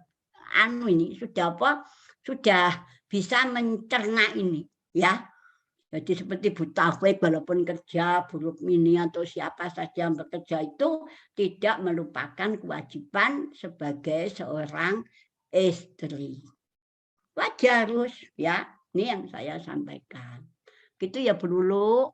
Monggo ada lagi. Bunda, matur suwun. Terima kasih. Iya. Yeah. Baik. Ini saya lihat di chat ada dua penanya Ibu yang ada di chat. Yeah. Sebentar. Ada Ibu Dian Wijaya. Ibu Dian Wijaya juga raise hand. Ibu Dian Wijaya mau saya bacakan atau ingin menyampaikan langsung pertanyaannya? Ini menanyakan mohon info pembagian waris untuk istri tanpa anak. Kemudian ini ada langsung pertanyaan ketiga ya Ibu ya, biar kita rangkum. Dari PCA Klojen, Ibu Fitria Waningrum. Iya benar. Oh iya, ya baik Ibu. Assalamualaikum, mohon izin bertanya, apakah proses hibah yang sudah selesai di depan notaris, apa bisa diajukan mediasi ulang ke pengadilan agama? Jadi yang pertama tadi tentang tentang bagian waris bagi istri yang tanpa anak. Kemudian yang kedua, apakah proses hibah yang sudah selesai di depan notaris bisa diajukan mediasi ulang ke pengadilan agama? Monggo Bu Sungkanah jawabannya. Oke. Terima kasih ya. Jadi kalau ada rumah tangga yang tidak punya anak, suaminya meninggal, lalu ada kan unsurnya kan 3, yaitu pewaris, ahli waris, dan harta waris. Yang saya persoalkan sekarang harta waris, ahli warisnya dan harta warisnya. Ketika suami meninggal, itu di dalam hukum Islam, itu yang tidak bisa tertutup sama sekali untuk menerima waris adalah bapak, ibu almarhum, anak laki-laki dan perempuan almarhum, istri atau suami. Ini 5 ini. Jadi jangan lupa, kita tidak mengikuti hukum barat, kita tidak mengikuti hukum adat, ya. 5 ini. 1, bapak, ibu, ya kalau masih ada, kemudian anak laki-laki dengan istri itu tadi, atau anak laki-laki bawaan, juga anak perempuan bawaan mungkin juga. Tapi yang meninggalkan bapaknya, nah itu yang saya maksudkan. Kadang itu ini, nggak punya anak dengan saya kok, begitu itu tidak. Ini anaknya yang dibawa ini, walaupun ikut ibunya di negara sana. Misalnya Mbak Ririn ya, Mbak Ririn itu enggak ikut bapaknya, tapi ikut ibunya atau ikut neneknya. Tetapi dia itu adalah anaknya bapak yang meninggal ini. Itu tidak bisa tertutup. Itu yang saya sampaikan dulu supaya jelas. Ya, lalu berapa bagiannya? Sekarang yang saya tanyakan adalah harta itu harta gonogini atau harta asal. Nah itu. Maka ada yang bertanya kepada saya, Mbak ya apa Mbak iki? Oh ya, saya jelaskan ini. Jadi ada harta gonogini ada. Sudah harta gonogininya itu dibagi 2. Rupanya apa saja saya enggak tanya. Yang penting harta gonogini itu dibagi 2. Nah, caranya bagaimana? Kalau misalnya mobil satu-satu dijelek, mobilnya kan kadang-kadang ada yang satu jelek, ada yang satu bagus, ya dijual atau dihargai. Kalau sudah dihargai misalnya yang satu 100 juta, yang satu 50 juta, kan berarti 150 itu dibagi 2. Separuh untuk istri, separuh untuk suami. Sudah jelas ya di sini. Kemudian ketika suami meninggal sebelum kawin apa ketika kawin itu dapat warisan apa tidak atau dapat apa? Namanya itu harta asal. Contoh Mbak Ririn, sama dapat hadiah dari Aisyah. Karena sampean sebagai kepala sekolah yang hebat gitu. Kasih hadiah. Itu harta asal. Ya, sudah harta asal. Sudah harta asal ditambah separuh gono gini. Nah, itu harta asal kalau yang meninggal itu sampean misalnya, maka separuh harta gono gini ditambah harta asal. Katakanlah harta asalnya ada tadi 75 juta, kemudian harta asalnya cuma 1 juta, kan 76. Ya. Kemudian istri ini ada anak angkat apa tidak? Lah itu. Ngangkat anak apa enggak, ngepek anak apa enggak, kan gitu. Kalau enggak ngepek anak, enggak ada yang dipek anak, enggak ngambil anak, ya seperti saya ini enggak ngambil anak. Cuma memelihara ada. Ponakan saya 2 tak pelihara. Kadang memelihara lagi 1. Kayak PT. Pelihara ya Bu ya ini. Itu saya pelihara begitu.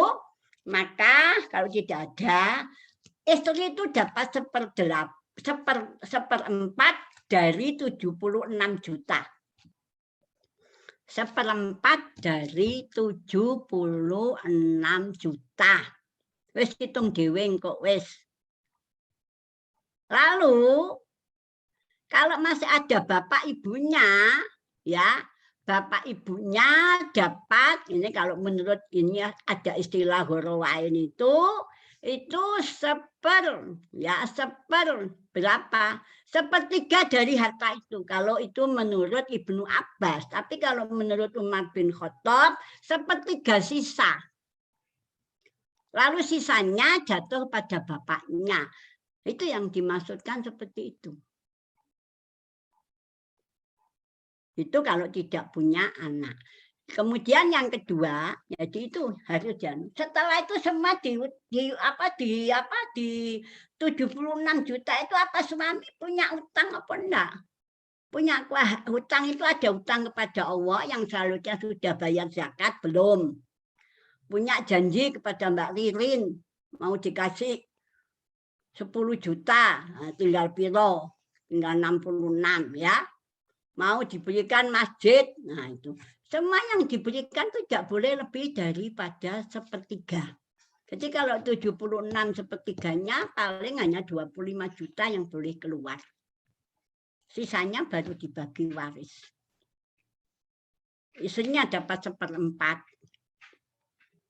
Kayak aku gini loh Bu, kayak aku begini yang enggak punya anak gini loh, ya itu saya dapat 1/4 itu ya, itu yang saya maksudkan.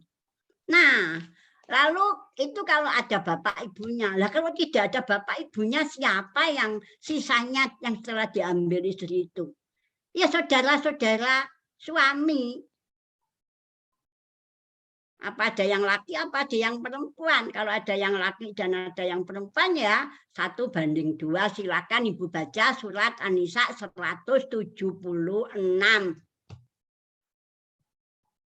Oh ada saudara seibu. Nah itu silakan juga baca surat An-Nisa 12.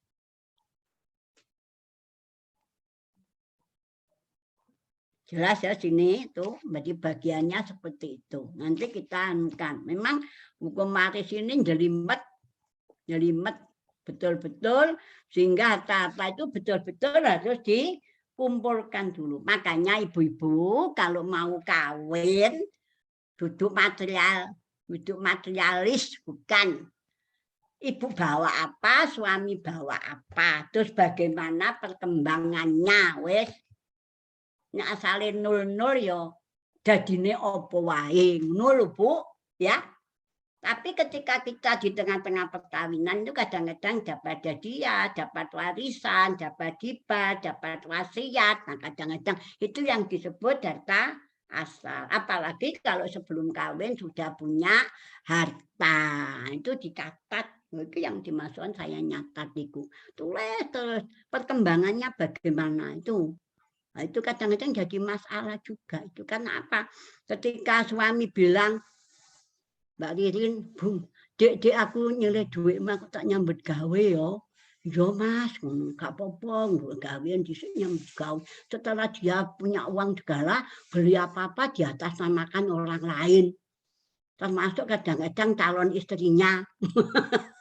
Itu seperti itu kadang. Nah, akhirnya kan itu menjadi sengketa kan. Nah, itu kadang sengketanya seperti itu. Itu yang saya maksudkan ya. Nah, ini sudah sekarang. Jadi sudah jelas ya Bu Sopo mau Bu Dian Wijaya tadi. Adapun masalah sudah insya Allah sekarang notaris itu, apalagi seperti Bu Arini ya, insya Allah itu sudah bisa bisa tidak perlu ke mediasi lagi. Hanya kalau minta penetapan ke pengadilan boleh, bukan mediasi, tapi minta mengajukan perkara penetapan waris tanpa sengketa. Loh, begitu loh Bu. Kalau mau itu maksud saya kalau sudah sudah sesuai dengan hukum Islam apa yang dijalankan oleh notaris itu insya Allah sudah bisa dipakai. Nah ini yang saya maksudkan ya. Tapi kalau mau minta penetapan bukan mediasi, minta penetapan ke pengadilan karena nanti pengadilan itu kalau sidang baru memerintah kepada apakah perlu mediasi atau tidak. Nah kalau sudah sampai terima lah lapor saya kok buat duit no pengadilan barang. No loh. Soalnya no pengadilan ke yang bayar loh. Aku duduk gak gelem ya. Seneng aja. Itu ya. Nah, itu yang dimaksudkan. Udah jelas? Monggo. Ini sepertinya masih ada satu, Bu. Satu, iya, monggo. Assalamualaikum warahmatullahi wabarakatuh. Bu Sungkana ngapunten mengganggu. Saya ingin izin bertanya. Saya ini temannya Bu Taufik ngajar, Bu. Saya dikasih nomornya. Bu, begini, saya itu suami saya yang pertama itu meninggal ya Bu, tahun 1997. Terus saya menikah lagi. Menikah lagi itu ya sampai sekarang jadi. Ini yang saya kadang-kadang saya pikirkan yang gini ya Bu. Seandainya meninggal ya, apakah suami saya ini yang baru ini dapat warisan tidak Bu dari yang ini, padahal semua atas rumah semuanya itu atas nama almarhum suami saya. Dan itu yang pertama. Dan yang kedua kemarin saya ya ada uang saya pribadi ya Bu sendiri, saya ini bangun kos-kosan. Terus misalnya nanti saya itu meninggal, apakah suami saya ini yang baru ini dapat apa enggak Bu bagian dari itu? Padahal itu semuanya nama almarhum suami saya. Itu aja ya Bu. Terima kasih. Suami yang lama ya. Suami yang lama. Oke. Nah, ketika suami meninggal itu kan belum dibagi. Belum bagian disiku. Loh, anak saya cuma satu Bu. Lah iya, meskipun waktu suami meninggal itu bapaknya masih hidup apa tidak. Lah kan itu yang saya sampaikan tadi. Bapaknya Misua itu loh masih hidup apa tidak. Suami saya yang pertama itu sedo, terus saya menikah lagi Bu. Loh lah iya kok disedo. Sama nak ditinggali suami lama toh. Nggih. Tapi sudah dibagi waktu itu sudah diambil Bu. Gini Bu, saya ini hanya sisa ya Bu. Dulu yang suami pertama saya ini orang Palembang Bu. Jadi semua pesangon, semua mobil itu sudah diambil semua. Jadi dikasih sudah dibagi. Enggak dibagi Bu. Jadi waktu itu tuh gini ya Bu, saya juga waktu itu masih muda ya Bu. Jadi belum pengalaman, masih usia 31 lah ya Bu. Jadi saya tuh terima 31 kok. Ya tapi kan saya belum pengalaman. Saya tuh nerima Bu, jadi waktu itu saya enggak diajak ngomong apa-apa, tahu-tahu sudah pembagian. Jadi ini gitu. Pesangon pesangon semuanya, mobil yang semuanya dibawa Bu sama keluarga almarhum. Dan itu dia enggak memikirkan bagaimana nasib anak saya, sekolahnya nggak memikirkan. Wah, Gitu. Jadi setelah anaknya itu laki lepas atau saya. perempuan? Laki, dua laki semua. Laki, Laki nggih. dua. Iya. Nggih. Yang Jadi ambil terus lepas, Bu. Moratullah. Iya, Yang ambil iya. Moratullah. Iya, Nggih. iya. Nggih. Pesangon Pusri kan Bu, dulu pegawai Pusri. Pesangon semuanya dibawa, pesangon, mobil dan semua apa tuh dibawa ke sana. Saya hanya Nggih. dikasih rumah, Bu. Rumah yang di saya tempati yang sekarang sama yang di Surabaya. Waktu rumah yang di Surabaya itu masih nyicil, Ibu. Saya yang lunasi, saya yang neruskan ini cicilan itu gitu. Ya yang membesarkan memang itu tanggung jawab saya ya, Bu. Yaitu anak saya ngopeni gitu. Lah ini yang saya kadang-kadang bingung mikir gini. Nah, ini kan semuanya pembawaan dari almarhum ya, Bu. Nanti kalau saya meninggal, apakah suami saya yang kedua ini dapat gitu loh, Bu? Boleh. Hah? Boleh. Loh kok boleh, Bu? Ya oleh, kan itu uangnya kan uang sampean. Misalnya ya Bu ya, saya tidak tahu jadi begini. Misalnya apa itu warisan itu mestinya warisan itu kan anak sampean itu kan laki ya. Kemudian laki itu mestinya setelah diambil kedua orang tua dan panjenengan itu sisanya untuk anak sampean panjenengan. Jadi untuk anak panjenengan kan gitu. Jadi itu lalu kira-kira jumlah yang diberikan kepada panjenengan itu kira-kira sudah memenuhi waris apa belum, hanya itu saja yang saya maksudkan. Tetapi ketika panjenengan meninggal itu nanti harus dianukan dulu bagian anak yang dari suami itu mestinya harus ada dulu. Dari suami yang pertama loh Bu. Iya. Mikir saya ya, kan saya sekarang ini nggak punya anak. Ada dulu. Jadi nanti panjenengan katakanlah panjenengan itu dikasih katakanlah 30 juta gitu ya. Misalnya sudah. Sekarang sampean harus memberikan kepada anak itu berapa? Bagian anak itu sisa dari orang tua sampean baru anak. Nah sekarang kalau katakanlah diberi 30 juta. Sampean kira-kira hanya dapat 10 juta misalnya, yang 20 juta itu anak. Kemudian sampean kawin kan? Kawin kan? Nah, kawin itu dengan suami kedua ini punya anak enggak? Enggak. Saya memang enggak mau. Ya. Malah kok gak gelem duwe anak. Ngaku duwe anak, pengen duwe anak, tapi sudah sepuh. Nanti bermasalah. Nggih, mboten napa-napa. Yo kapan kaya Nabi Ibrahim. Lalu Ibu, ini guyonan kan. Jadi nanti kalau panjenengan meninggal, suami itu dapat 1/4 dari 10 juta tadi. Oh, gitu ya. 1/4 karena ada anak. Nah, yang 3/4 jatuh kepada anak panjenengan itu. Oh, gitu. Iya, orang tua panjenengan masih hidup. Enggak ada, Bu, enggak ada semuanya. Ada semuanya. Ya wis beneran anak lanang siji. Anak lanang 1 yang berapa 10 juta berarti 2.500.000 jatuh kepada suami, 7.500.000 jatuh kepada anak. Itu namanya asobah. Asobah binafsi. Nah, itu sampai apal asobah binafsi.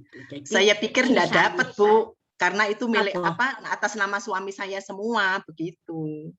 Oh, enggak, karena sudah masuk kepada panjenengan itu berarti panjenengan. Nah, ini kemarin juga ada kejadian yang semacam ini sehingga ditanyakan kepada kiai, ada seorang orang istri yang ditinggal suaminya, kemudian anak-anaknya sama rapat, terus anaknya itu menyampaikan saya ini punya ibu tiri begitu ya. Karena istri maka dapat 1/8. Kalau panjenengan yang meninggal suami dapat 1/4. Itulah yang disebut laki dan perempuan itu 2 kali bagian perempuan. Kalau panjenengan suami sampean yang meninggal, suaminya sampean dapat 1/4 karena tidak punya anak dengan suami ini, maka dapat sama 1/4. Tapi kalau dengan yang meninggal karena sama bawa anak, suaminya dapat 1/4. Gitu. Semuanya dapat 1/4. Itu loh, Nah, itu akhirnya si Pak Kiai ini menyampaikan ibunya dapat 1/8. Nah itu. Ya saya sampaikan kepada dia, wes kan punya dikai anakmu pilih tanpa nono gak usah ribut ya ngono. Aku jalani materialis. Yo Mbak, gak apa-apa aku dikai tanpa nih, apa jarine wae, gak melok ngitung-ngitung. Nah ya saya bilang gitu, wes tanpa nono. Mudah-mudahan kan berkah Bu dari suami yang pertama itu. Barokah enggak pemberian itu? Insya Allah barokah, Bu. Nah, kalau dari yang di sana bagaimana yang di Palembang? Entah apa tambah akeh? Ya, saya setelah itu lepas putus hubungan, Bu. Oh, putus hubungan. Karena putus. Ya, karena putus hubungan barang. Nah, di sana terus belum gini loh, Bu, belum 100 hari itu sudah ribut urusan itu. Gitu loh. Memang jangankan 100 hari, 3 hari atau 2 hari ada yang meninggal, besok pagi membicarakan warisan itu enggak masalah. Oh, ya enggak. Kalau cepat lebih bagus. Ya kalau saya orang Jawa, menurut saya ya kayaknya kurang etis ya Bu. Garing kuburane ngono. Cuwen. Kan loh gini Bu, 3 hari sebelum meninggal, setelah meninggal itu sudah ngomongan seperti itu. Cuma saya enggak mau. Tunggu waktu 100 hari gitu. Nek wis kuburane garing ngono. Bukan, iya kan gimana ya Bu, namanya ditinggal suami, anak saya masih kecil-kecil. Tidak usah, tidak. Justru itulah Islam menganjurkan kalau meninggal itu setelah begitu meninggal langsung dibicarakan, mumpung masih semua hidup. Nek wis kalau sing mati A mati B itu malah repot kita. Enak Bu, tenan itu istilah ini Mbak Ayunda itu loh. Ya, jadi begitulah Ibu. Jadi nanti kalau misalnya ini juga kemarin itu belum ada Bu, kurang lebih baru seminggu. Terus si ibu ini cerita sama saya, gak apa-apa. Iku apik timbangannya gak nang dibicarakan. Saya bilang gitu ya. Iya, masalahnya apa? Mumpung masih ada semua. Kalau sudah tidak ada salah satu, kan golek irono ngene itu yang dimaksudkan. Nah inilah ibu-ibu ya. Saya ini ada yang belum terjual saja itu, ada yang meninggal itu saya sudah pesen. Kok bagian itu kayak iki loh. Yo jadi ini sampai gitu. Padahal belum terjual, tapi sudah disepakati semua. Kena dodol ngajunya sakmene iki sakmene ngono. Tapi jangan lupa kamu untuk apa? Menyerahkan haknya ini. Nah, gitu saya sampaikan. Ini ibaratnya warisan, lah kan sudah bertingkat dari bapak saya ke saya, kemudian saudara-saudara saya 5 itu sudah meninggal. Wes ngono. Anaknya kakak saya ada yang meninggal, wes tabula berapa itu bapak saya, terus saya, terus cucunya itu, nah, sampai begitu. Inilah yang dan cucunya ini sudah meninggal, jatuh pada buyutnya. Ini buyutnya njaluk oleh gak? Oh ya oleh menjadi hak itu. Gitu yang saya maksudkan. Jadi lebih awal lebih bagus. Oh gitu. Bu, tambah satu lagi ya Bu, tambah satu lagi sedikit. Bu, ini bapak ibu saya itu kan sedo ya barusan ya Bu, Ibu tahun 2019 sedo, bapak saya sudah duluan. Terus ini kami kan berempat ya Bu. Satu adik saya yang kecil itu nyen saya Bu agamanya beda gitu. Nah itu bagaimana Bun? Ya kalau mau pembagiannya. Pembagiannya bagian bapak panjenengan dulu. Harta benda bapak sampean itu dibagi dulu, maka saya kembali kepada orang tua bapak ketika masih mbah itu masih hidup apa enggak. Kalau sudah tidak ada enggak masalah. Kemudian saudara sampean itu ada yang laki atau perempuan itu harus wajib dilihat dulu. Terus kebetulan saudara-saudara sampean itu ada yang non muslim. Kalau mau dikasih boleh apa itu dengan namanya wasiat wajibah, terserah panjenengan. Itu ya terserah. Itu didasarkan surat An-Nisa ayat 8. Ayat 8 betul. Mbak Ida Khadrul Kismata itu ya. Nah, itu. Ini ada apa itu jurisprudensi Mahkamah Agung tentang seperti itu ya. Oke. Ada yang sudah cukup ya Bu ya. Oh nggih, terima kasih ya. Kalau belum puas ya kapan lagi lah, mudah-mudahan. Saya pikir kemarin kader itu sudah wis kadungan tibake kader malah dan alhamdulillah ibu-ibu semua. Jadi ini anak tadi sudah jelas bagaimana menghadapi orang yang mau cerai itu tadi Bu siapa sudah, kemudian bagaimana membagi waris dari Bu Dian Wijaya dan sebagainya, kemudian kalau sudah ke notaris apa perlu dimintakan mediasi ke PA. Kalau saya mediasi ke PA itu harus melalui perkara dan perkara itu baru nanti diperintah oleh hakim untuk perlu mediasi atau tidak. Kalau itu tidak perlu ya cukup yang menetapkan adalah hakim. Dan itu ya Bu ya, itu yang saya maksudkan. Kemudian bagian waris istri ya dan bagian waris suami sudah saya jelaskan. Kalau Bu Ririn mau telepon saya boleh tapi malam ya Bu, sore. Nggih. Matur nuwun. Antar nanti ke rumah beliau. Oh, siap. Matur nuwun. Sehat semua ya. Nggih, amin. Terima kasih ilmunya Bu. Nggih. Tausiahnya nggih. Alhamdulillah. Dengan juga saya menyampaikan katanya fa'ama binikmati rabbika fahadits. Alhamdulillah bulan Juli kemarin saya ditetapkan di Pengadilan Agama Malang sebagai mediator terbaik. Alhamdulillah. Selamat Bunda, barakallahu. Selamat. Ya, assalamualaikum warahmatullahi wabarakatuh. Waalaikumsalam warahmatullahi wabarakatuh. Jamnya sampai keluwian. Monggo Bu Mbak Mbak Ayunda. Ditutup atau dikembalikan kepada Bu Mbak Ayunda. Iya saya pakai device yang ini ya Ibu, mohon maaf karena yang satunya lowbat.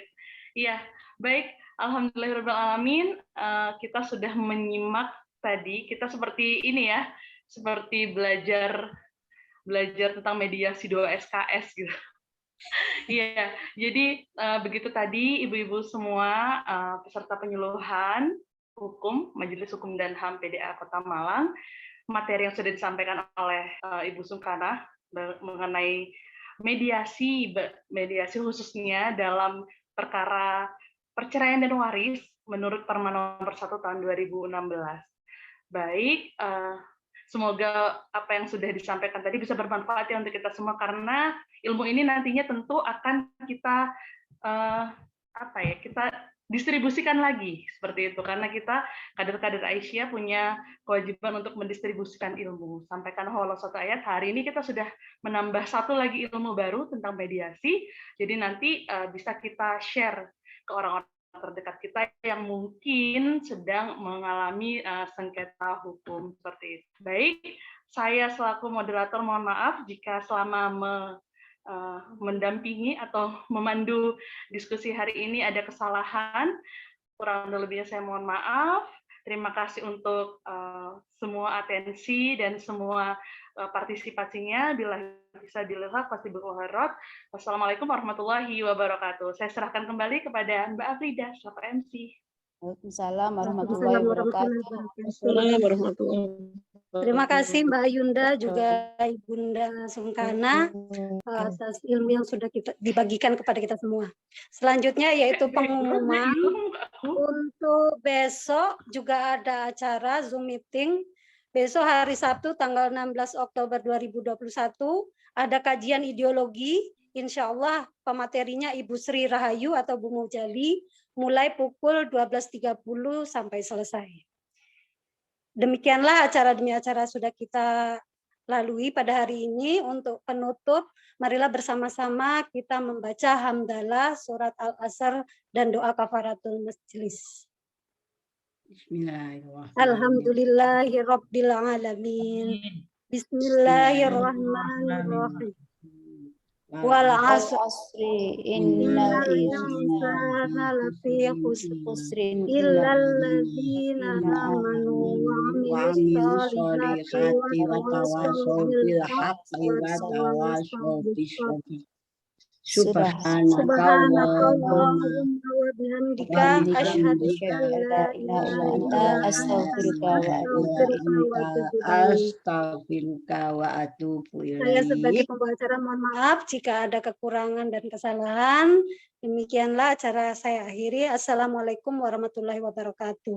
Acara saya kembalikan kepada Waalaikumsalam. Fauzia. Waalaikumsalam.